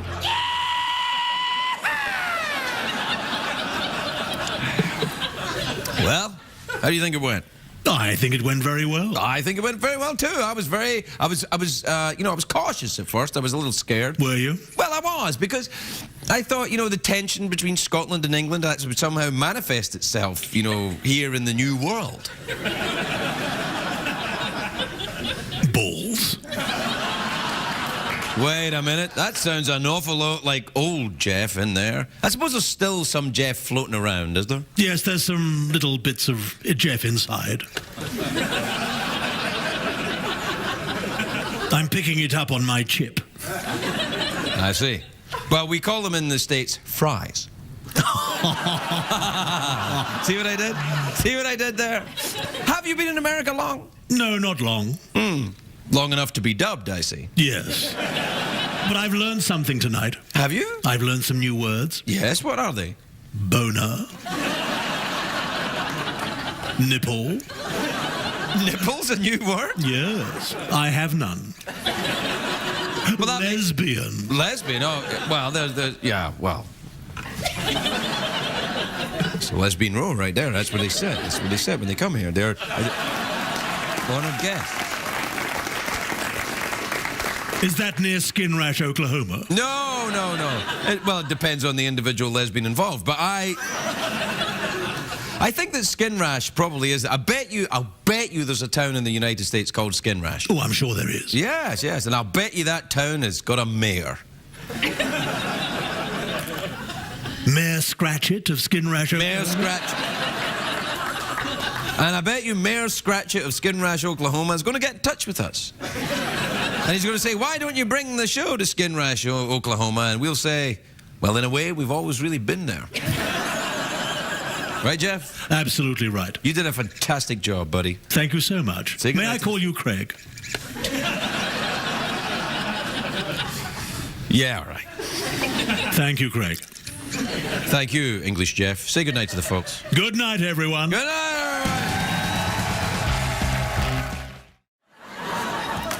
In fact, we've invited some celebrities to read from it. Take a look. And now Alfred Molina reads an excerpt from Linda Cunningham's Small Town Girl. Goodbye, darling, he said, picking up his bag. I love you. I love you too, Charles. Then he turned, a grin on his face.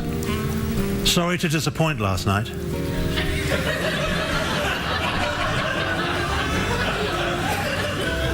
I was just exhausted. My first guest tonight is the most talented actor in the world. He will star in Red, opening at the Mark Taper Forum in Los Angeles on August the 1st. Please welcome the splendid Alfred Molina, everybody. Alfred Molina.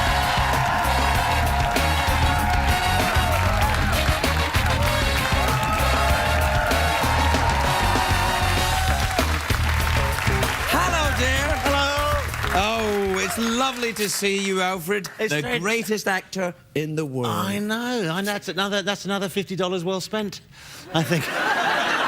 Hey, happy birthday. It's your birthday. Yes, it's my birthday. It's his birthday, everyone.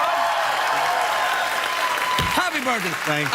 I would sing happy birthday to you, but you can't sing that song. It's very expensive. Very expensive. Yeah, I never realised that. I thought it was one of those things that you could just sing any old time. No, it's a very expensive song. If we were to sing that, it would cost $100,000. Oh, well, I'll sing it quietly to myself. No, don't, because lawyers will watch the show and go, there, that's where he sang it to himself in his head. What if you just mouth it? No, don't Can't mouth even do it. that. No, we can't mouth Can't even go... Well, you could probably do that. You could. No, you have to make up a different one. You have to kind of do that one of those lame. I just did it. Birthday, Alfred. May I ask? Is it a big one or a small? It's not. No, it's not a big one. It's not a big one. Right. But it might be bigger a bit later on. We still talking about your birthday? Or? Yes. Talking about the size of the event. It might get bigger later. I mean, at the moment, it's just two of us. Right. So there may be more. Well, I don't know if you're enjoying your birthday, but I am. Sounds fantastic. Hey, the play you're doing at the Mark Taper Forum, it's about Rothko. It's about Mark Rothko, the painter. Yeah, I didn't care for his painting. No, you didn't? No, you didn't. Is that why you didn't come to see it when we did it on Broadway? No, that wasn't the reason. I fell. But no, I didn't care for Rothko's painting, which I'm alone in. Everybody else loves it. Well, I don't think that will spoil your enjoyment of the play, should you deign to come and see it. No, I'd love to come see it. I'll come see it. When is it on? We open August 1st at the Mark Taper Forum. Here in Los Angeles. The City of Angels. I'm out of town August 1st. Are you really? Yeah. How long are you running for? For as long as it takes for you to get back. No, of course I'll come see it. But I am out of town August 1st. Have you ever been stuck in that situation where someone wants you to come and see what they're doing, and you start running out of excuses for not? I wish I could be there, but my baby's not well. Well, we'll wait till. We'll wait until your baby gets better. Well, then I've got the house, getting the house fixed and stuff like that. You know what I hate? When you do a show and then people come back afterwards and say, how did you enjoy it? Then you go, oh, man. Are you a big fan of the modern artist, the 20th century? What, is he a 20th century master? Yeah, he was a 20th century painter, absolutely. Yeah, I am. I mean, there's some things, yeah, I mean, pretty much. I mean, I can't, I mean, I enjoy a lot of art, but I mean, it's there's some stuff that you kind of go, yeah. But he was one of the, Mark Rothko is one of the guys that people really did say, oh, my kid could do that. Yeah, well, I think with Rothko, he's one of the guys where you say, my dog could do that. I mean, it's abstract. I don't know why I'm suddenly feeling really defensive about. No, it's all right. He's a controversial figure in the He was a controversial figure. I mean, he was. When Dennis Hopper, God rest him, was here, and I told him I didn't like Rothko, and he owned a Rothko, I think, and he said, I understand, but he's very important. Well, he was. Yes, he was important. But you're right. I mean, he's one of those artists that people are never kind of on the fence about him. Right. People either love him or really, really find him like a complete. I mean, we had people coming backstage when we were doing it in New York, where people would say things like, "Good play, but the guy was a fraud, a total fraud." And they would be angry, angry about it. I was acting. It's not fraudulent. I was actually pretending to be it. Yeah. No, they were talking about his art. Oh, I see. They weren't talking about you being a fraud. You're not actually Mark Rothko. Saying, they enjoyed the play, but they thought the art was just completely fraudulent. What kind of art do you like? Do you like landscapes? Do you like nudes? Come on, everybody likes everyone likes a nude. What's not to like? Yes, I like nudes. I like a nude on a landscape. That's what I like. Nude on a landscape. With a couple of fluffy bunnies on one side there.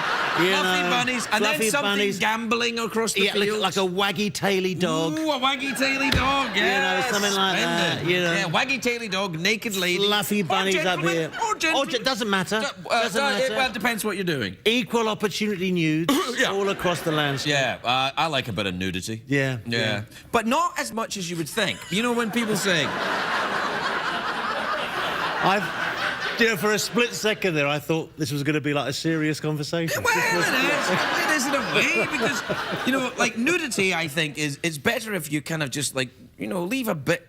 Not to the imagination. Well, not so much to the imagination. It's more kind of leave the... To the censor. No.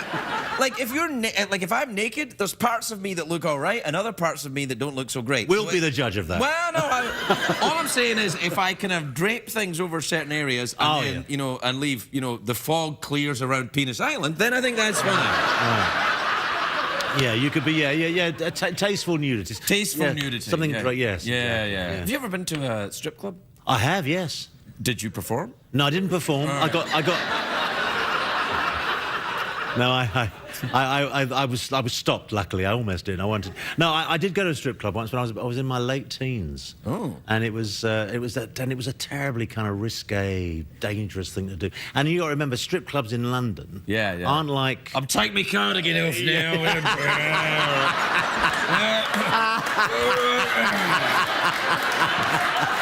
Yeah. Hold me pint. Yeah, hold me. Yeah. Hang on, I'll just put me pint down. All right. It was not the kind of showgirl Las Vegas type thing at all. It was really unbelievably sleazy, and I remember kind of getting outrageously sort of overpriced drinks and in Soho in London. That's where it was. In Soho. Yeah, the first time I ever went to London from Scotland, I thought, I'll go into a strip club and see a naked lady. And I went in, and this guy came over and he went, "Oh yeah, you buying a girl a drink?" And I went, "Yeah, okay." He said, "She wants a bottle of champagne." I went, "All right." He said, "That's 200 quid." I went, "I've only got 50 quid. He went, "That's 50 quid, get out." I never even saw a naked lady, didn't meet the girl. I don't think there was any girls there, it was just that guy. They were total rip-off joints. Terrible.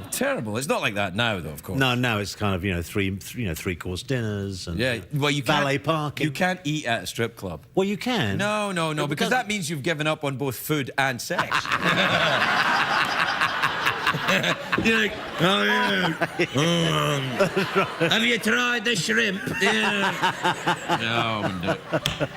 Anyway, I couldn't go now. But are there old-fashioned strip clubs like they used to be? I mean, it's all like lap dancing and poles and stuff now. Well, I mean, I'm sure you can still go to places where people take their clothes off, or well, I'll do it if you give me a couple. I'll buy you a very expensive bottle of champagne. I would like a bottle of champagne.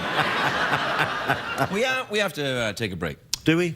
We don't have to, but it's the whole capitalism, commercials. Yeah, I understand. Now, you and I can continue to talk, but, you know, the network survives on these things. Absolutely. And as you know, CBS is almost broke.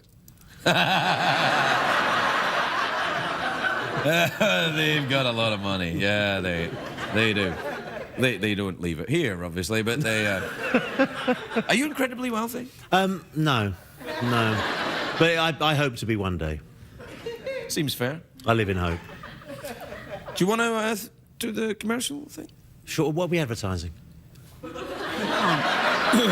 Or just announce the break? Yeah, well, you could just say, here's a bunch of excellent products. Here's a bunch of excellent products for your selection and consideration.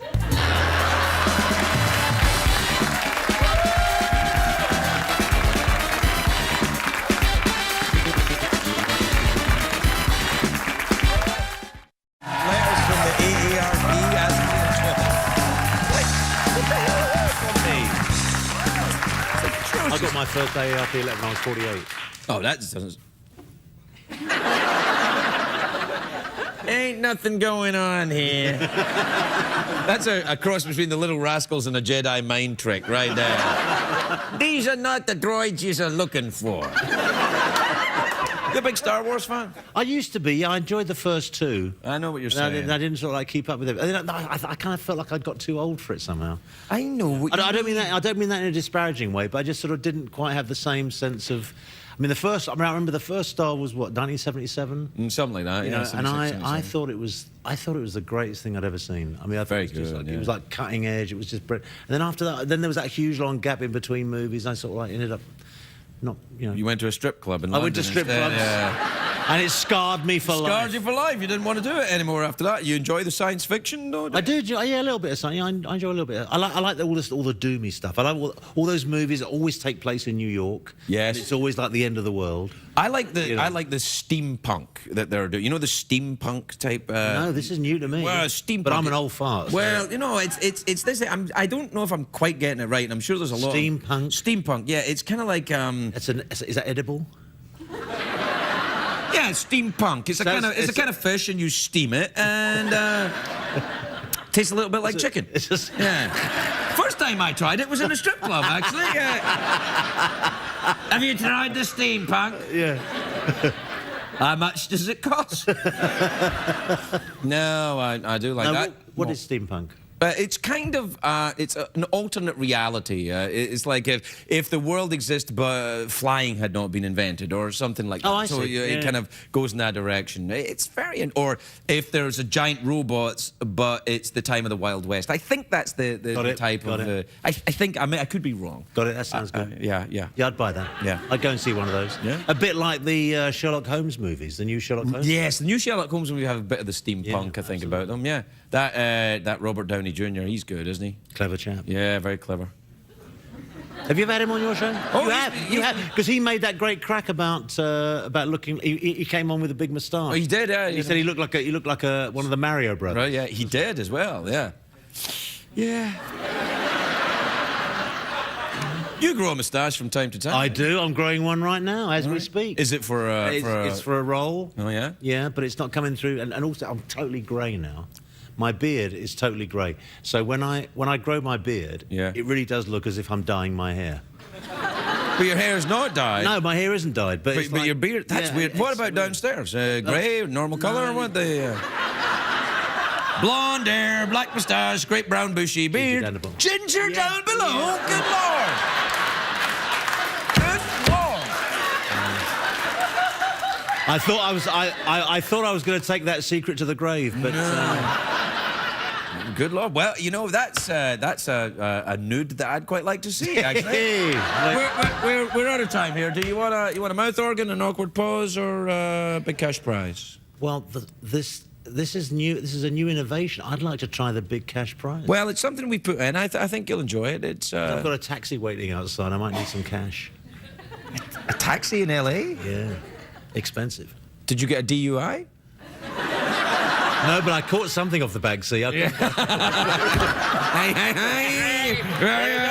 Well, just take me car to get off. All right. Fine. What time is it, Shadow Stephen? Time for the big cash American dollar. Don't touch.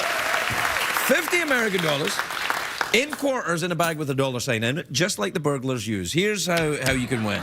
You can either answer a question, or you can guess what's in my box. How that works is I imagine a box in my head, and I don't know what's in it. Only Jeff knows what's in it.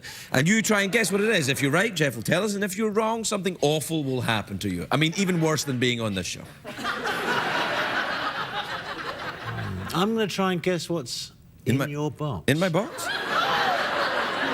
There's no need. I'm sure then I'll just take me car to get off. Hold me pint.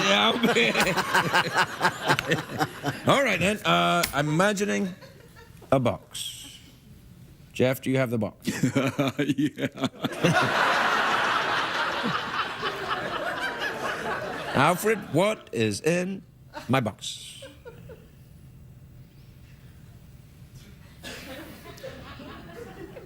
It's only an hour-long show. I know. Something to do with an island.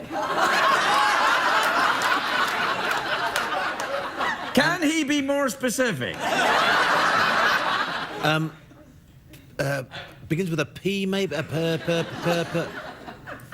Penis Island? Jeff, is he correct? It is, in fact, a waggy-taily dog on Penis Island.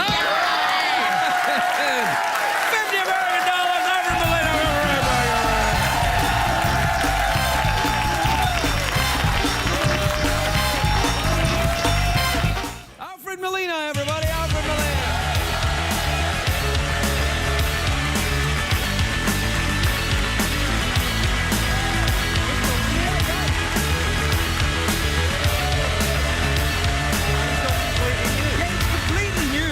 It's fabulous. It's completely new, Alfred. Everything's changed. You haven't been here since the new studio. It's totally new, big audience. Yeah, well. Better looking, too. Better looking audience. You should have been here last night. They were hideous. Yeah. You look good. I like with the sweater vest thing. That's Well, nice. it's because I'm really old now. Old, and, you know. It's a wonder I didn't come in my slippers. Little pipe, you know. No. I don't think. I think this is a good look. Well, thank you very much. Yeah, you look like a bear. Thank you. I'll be in a little menagerie one day. No, not an actual bear. It's a bear. It's a person in the gay community who's big and attractive and manly. No, you didn't know that? I did know that, yes. Oh, you did? But I was trying to avoid it. Why? Oh, come on now. Is that new glasses too? New glasses. This is another development. You've had a makeover. Everyone thinks they're an affect. I can't see a bloody thing anymore. Really? Yeah, it's ridiculous. It happened like that. I couldn't believe it. Really? I woke up one morning and I thought, why is there fog in my bedroom? I couldn't see a bloody thing. Like, if I take your glasses Well, off. I mean, I can see you. All right, then. Everything else is a little bit kind of blurry. You see that? I can see that, but I don't quite know what it is. It's just a wave. That's all it is. Yeah, no, it's like. How have you been otherwise? I've been very well. I've been very well. I've been doing this series. Monday Monday morning. What's it about then? Is it about?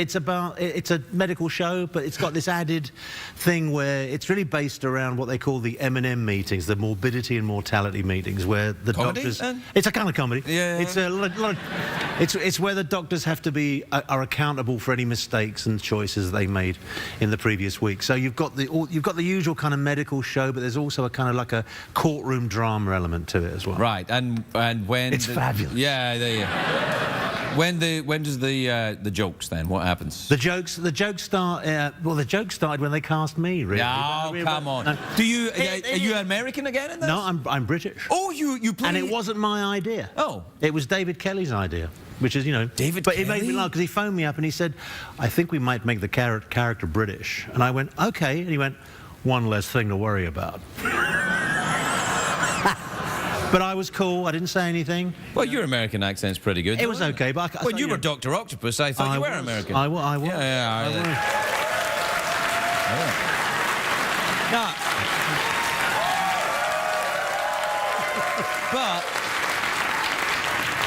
Now, what's the thing you're not allowed to say? Doctopus. Doctopus, I don't know, is it? I've Yeah, there's something you're not allowed to say, like, you know, Spider-Man fans get very upset if you say Doctopus or Doctor... I don't know, There's one of them you're not allowed to say. Octopus? I don't know. Doctopus, Dr. Octopus. Or well, I think at the time, people used to say Doc Ock. Doc Ock. Yeah, and everyone kind of went, no, that sounds ugly, but that became very... Well, you don't want a character with 8 legs who's trying to kill all the good people in the movie ugly in any way, do you? I mean, no, you know, he was ugly. He was a terrifying villain. He's got to be nice and attractive and thoughtful and...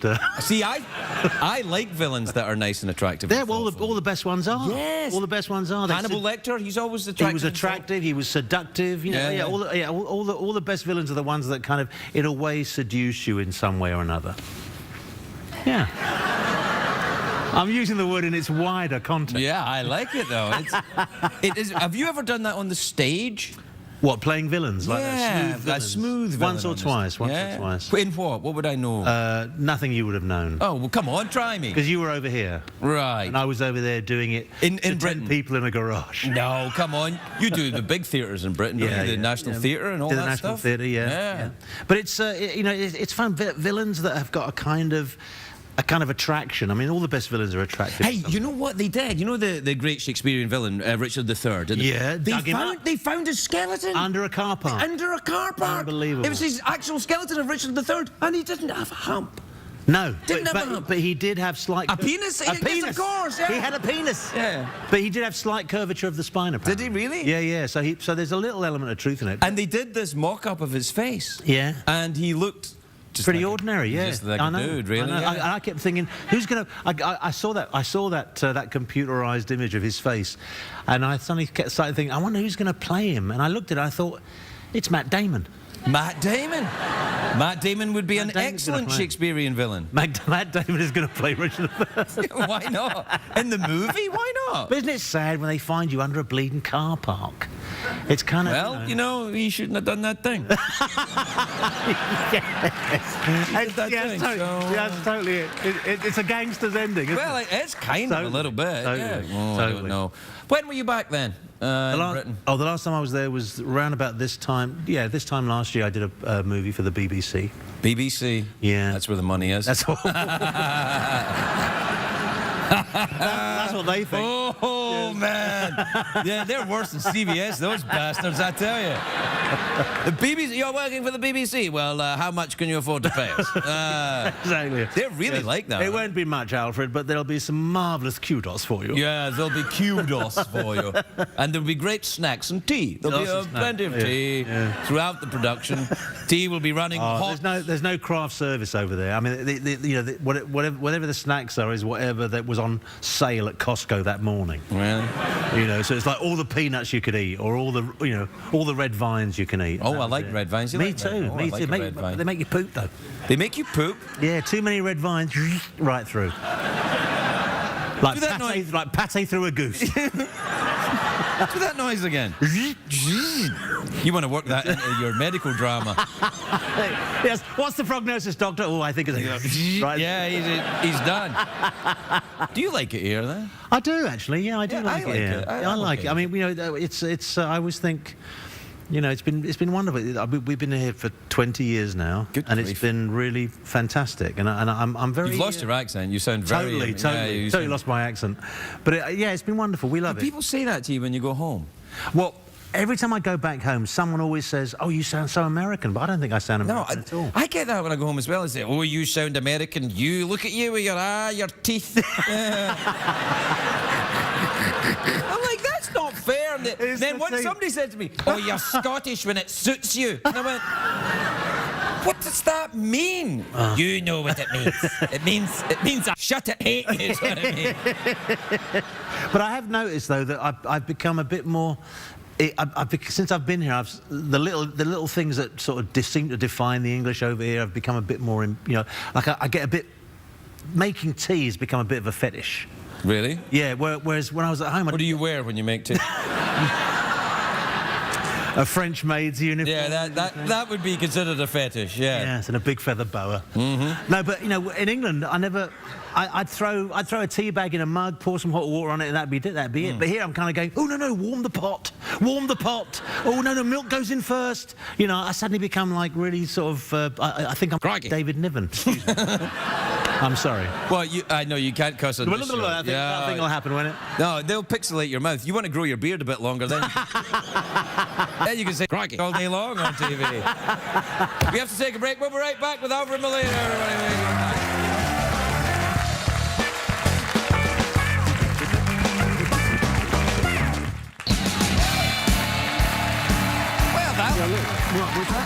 Yeah, that's my kids over there. Yeah, I put them there to remind me some nights, you know, I should look at them and just go, oh yeah, that's why I do this.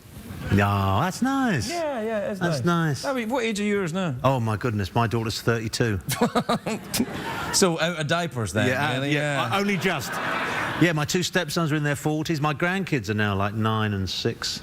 Wow. So it's, you know, yeah, time flies. You went early, man. Well, no, my daughter went early. Oh, well, there is that. Hey, did you get your tattoo yet? No, you're right. We're talking. No, I bottled out. I lost my nerve. I have 5. Have you really? 5. Right. See, I actually did go as far. I think the last time I was here, we talked about it, and I did actually go as far as going past the tattoo store. This little the parlour. Right. And it was kind of around about 11:30 at night. Nice time for it. Kind of, and there were a few people in there, and there was a guy. He was like lying back a bit like this, and he had his arm on a sort of like on a thing, resting his arm, and the tattoo artist was working on it. And as I was looking through the window, the guy doing the tattooing just did this. He just sort of went and gave me this real look like, who the. What the hell, you know? And I just went, and I'm outside, and I actually went, sorry, and carried on walking. And as I was walking away, I suddenly thought, who am I kidding? Well, there's no way I'm going to get a tattoo. Yes, you will. Once you get your first tattoo, when the guy looks up at you and looks at you like that, you look back at him and you go, sup. Yeah, check it out. Yeah. No, I think it's time. But maybe, I think it's time. Maybe. I think you needed the fox hunt scenario on your back. Like you're a giant fox hunt and the fox's tail disappearing in your butt crack. That's a big one for your first one. Maybe just, you know, your wife's name or something first. I said to my wife, because when we first talked about it, I said to Jill, I think I might get a tattoo. You know, she went, well, what are you going to have on your tattoo? And I said, well, I want to do something. And then I suddenly thought about song titles that I really liked. Oh, okay. And one of the song titles that I've always thought was really, really cool was Elvis Costello's song, What's So Funny About Peace, Love and Understanding. That's a lot of words. It is. Yeah. And I thought, I'll have that as a tattoo. What's so funny about peace, love and I thought, that's a nice message. Yes. It's something I certainly approve of. Right. And then I'm explaining it to Jill, and there's this long pause, and she goes, you pretentious bastard. Oh. Yeah, well. And I went, like, you know. Did you do it, or did you go? No, the idea went. All right, we're out of time. You want a coconut? Yeah, why not? All right, there you are. You can take it home. You don't want to open it here. God It gets everywhere. No, I don't want to open it here. Oh, nice and weighty. You want 2? Plenty of water. Yeah, I'll take 2. Yeah, all right. Oh, lovely. Yeah. Alfred Molina, everybody. I just need a cucumber.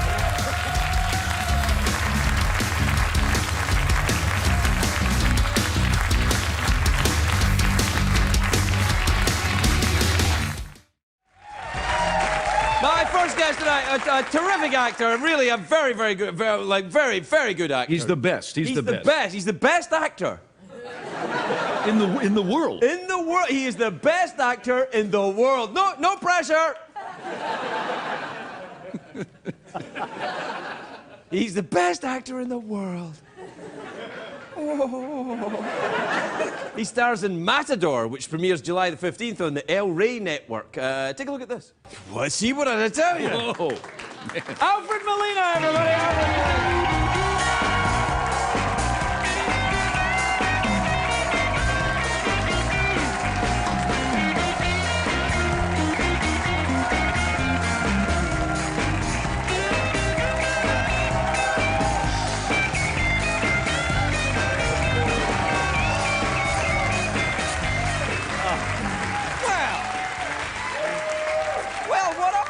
pleasure to see you, It's so Mr. nice. Molina. It's nice to I haven't see seen you you in such a long time. A couple of years. You're kidding? Is Yeah, that long? a couple of years. Yeah. Good grief. Well, you look well. I And thought maybe I'd said something. Or not. not on this show. I think you're fine. I like your suit. Looks very nice. Thank you. It's Thank very distinguished. Well, I like to dress up for your show because I think you deserve it. Well, thanks very much indeed. I really appreciate it. Yeah. Well, I came on once with a short sleeve shirt and a kind of like a woolly vest thing, and you took the Crikey. out of me. So Oh. I thought that's not going to happen again. Well, no, I'm glad to see you've dressed appropriately tonight, and I hope the court appearance goes well too. Yeah. This is actually my probation suit. Well, it's very good. You look well. Have you been doing a lot of keep fit or something? No, I've lost a little bit of weight, and I saw that clip, and I thought, big chubby cheeks. Well, no. Yeah, I've been trying to lose. I'm sort of, I'm 61 now. I've got to try. Stop it! Yeah. Really? Yeah. I want to stay. I want to be alive for. I want to dance at my grandkids' weddings. You know what I mean? So. Right. Do you dance a lot? No, I dance terribly. Oh, okay, yeah. But I think it's every grandfather's duty to really embarrass their grandkids. Well, yes. First of all, as a parent and then a grandparent, you really want to kind of. Yeah, I want to be there. Come on, girl. Come on, let's get out. Come on, dance. Yeah. And also, what I'm looking forward to in my dotage is being really filthy, and then people go, "Oh, that's adorable." That's like, smell my finger. Like, oh, granddad. Yeah. Oh. I used to do that in my 20s, though. Yeah, I did too. Yeah, I know. You did it to me. I see where it comes. So, I like this. Now, this show, Matador, it's about bullfighting. No, it's nothing to do with bullfighting. Nothing to do with bullfighting. It's, hiya. I love it. Yeah, hey, baby. I like the, it's... I didn't know you knew each other. Yeah. Yeah, we go back a long way. But both ends? Both ends. Yeah. I'm an equal opportunity. Okay, yeah. And no, it was. It's about. It centres around a young soccer star who's playing for a team in LA, the LA Riot, and he's also a kind of agent for a government department. Oh wait, it's one of those two-job TV shows. Right. Ah, yeah. And he's he's a that, but he's also a that. Yeah. Yes. I play the owner of the team, and I'm also and you a nefarious bad guy. I can tell you're a bad guy because you said Los Angeles. Los Angeles. Yeah. That's right. Yeah, my character's from Mexico. Oh, have you ever been there? I have. I've been there several times. Yeah. Tijuana? I've never been to Japan. No. I've been. Oh, I love Japan. I just went recently. I know. Oh, I liked it very much. Not that I didn't like Mexico. Mexico was lovely too. It's just a completely different experience. Completely different. Yeah. But nothing funny happens in Mexico after 1 o'clock in the morning, unless you're in Tijuana. Depends on what you do. Define funny. It's also if you survive certain things, then they can be funny later on. Well, I went to shoot a movie there, and I remember being told, "Don't eat the food from the street vendors," and I did nothing but eat the food from the street vendors. I never got sick. It was wonderful. Really? What kind of food did you eat there? Tacos and sort of. Yeah, I've done that in Tijuana as well. It's fine. Yeah. I was in Mexico City, which was really amazing. I've never been there. I quite fancy that. Oh, it's beautiful, beautiful place. Yeah? Yeah. What were we doing there? Another film? Doing a movie, yeah. See, that's the life of an actor. You see, you get to see the world from, film things. Yeah. Yeah, from inside your trailer. Yeah. Well, there is that. I mean, but don't you try and get out and get to see part of it? I'm quite. I like to think of myself as reasonably adventurous, and I'll go out and. I've heard you things. are. Yes. Yeah. But it's. I loved it. I loved it. I mean, I don't travel so much now anymore, but it was. I used to love going on location. Now, Molina, where are your Spanish father, Italian mother. Right. Born in England, raised in England, now a citizen of the United States. So that's you're pretty much an American then, really. Been here 20 years, so yeah, I think of myself as American. So who do you, are you watching the World Cup soccer? I'm torn. You can imagine. I love the World Cup. I'm a big soccer fan.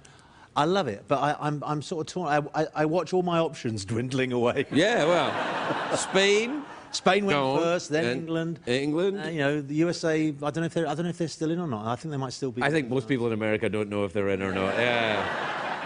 So it's but it's. I like watching people in LA pretending to know about soccer. I really liked it when that guy kicked the thing. That was really intense. But they get. I've noticed a lot of my American friends get very frustrated when they see like a 0-0 score. Well, that's because they think, what's the point? What's the point of a game where there's no score? You think, well, yeah, but the game itself, there's a beauty in the game. There's elegance, there's skill. You know. Yeah, nah, none of that, man. Now, what they're going to have to do is introduce some kind of T-shirt cannon. or when one side gets the ball, they have to go dun dun dun dun dun dun dun dun dun, dun charge, dun, dun, dun. And then it'll work, and then Americans will be like, okay, that's a game. Yeah. Have you noticed? But it's starting to happen already because when a goal is scored, the length of time that they take to celebrate that goal is getting longer. Yeah, it's getting a long. You know, when I was a kid, it was like the player would score, spit, and then run back and start. Yeah, it's like. Now scratch the nuts and then off you go, yeah. Now it's like they're running around, they're doing dance moves, Yeah, that'll stop though, because that was in the NFL and they made them stop doing it. Did they? Oh yeah, the NFL, they used to be like a touchdown and then it was like moonwalking. Why did they stop it? I don't know, I think it was getting, what was the problem with it? Taking too long? Yeah, I think no, it's not that. I mean, American football, we got all day, you know. Do you watch the NFL? No, not NFL. No, American football. I can't get into it. I don't understand how the game works. I can't understand baseball either. Oh, don't pity me. Don't pity me. Yeah, it's not a complicated game. That guy hits it. These people run around. I don't know. It's like, but I've been to a few sporting events, which I love. I mean, I love the event. I love the baseball for me is the one that I think doesn't translate well to TV. I think it's better to go there. But the football, I like watching football on TV. The thing I haven't done, which I'd love to do, is go and see a live basketball game. Well, I'd like to do that. You have the opportunity to do that in Los Angeles. Los Angeles. Yeah. But I don't know who to support. Well, I would go with whoever's winning. That'll make you a true Los Angelino. Whoever's winning. When I first came to live in LA, the Clippers were regarded as this kind of terrible team. That's right, I remember that. But now they're doing well, right? They're doing quite well. Yes. Apart from certain the whole, areas, not other areas. And the Lakers. Are they not but good? they'll, it'll all. Hakuna Matata, the circle of life, Alfred. It is. We have to take a break. We'll be right back with Alfred Molina.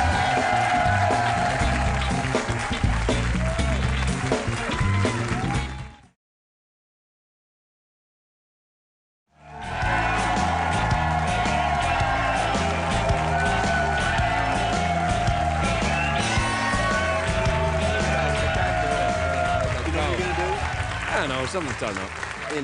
We'll see. Oh, we're back. We're back. So we were just talking about stuff, things and that. Yeah, it was quite interesting. Yeah. Well, better knock that in the head right away. Yeah, can't have any of that. Yeah. Have you been back to the old country recently? Yes. Oh, really? Yes, I went back. I went back in February, end of February, beginning of March. Yeah, what'd you do there then? Just spent some time with my grandkids and. You have grandchildren, really? I do. Yeah, I've got Alfie's 10 and Layla's 8. He's going to be 11 this year. He's going to be 8 and then 11? No. Alfie's going to be 11. Layla, my granddaughter, is 8. Oh, right, okay. Well, that's... I mean, you must moisturize or something, because you look very well. Really? All that stuff our parents told us about pills and liquor? Yeah. It's not true. They really work. CBS Care. The views expressed by Alfred Molina in no way reflect the CBS Corporation or in any of its affiliates, for legal reasons, of course. Anyway, we're out of time. Are we? Really? So Yeah, that's it, I guess, yeah. Fancy an awkward pause? Why not? All right.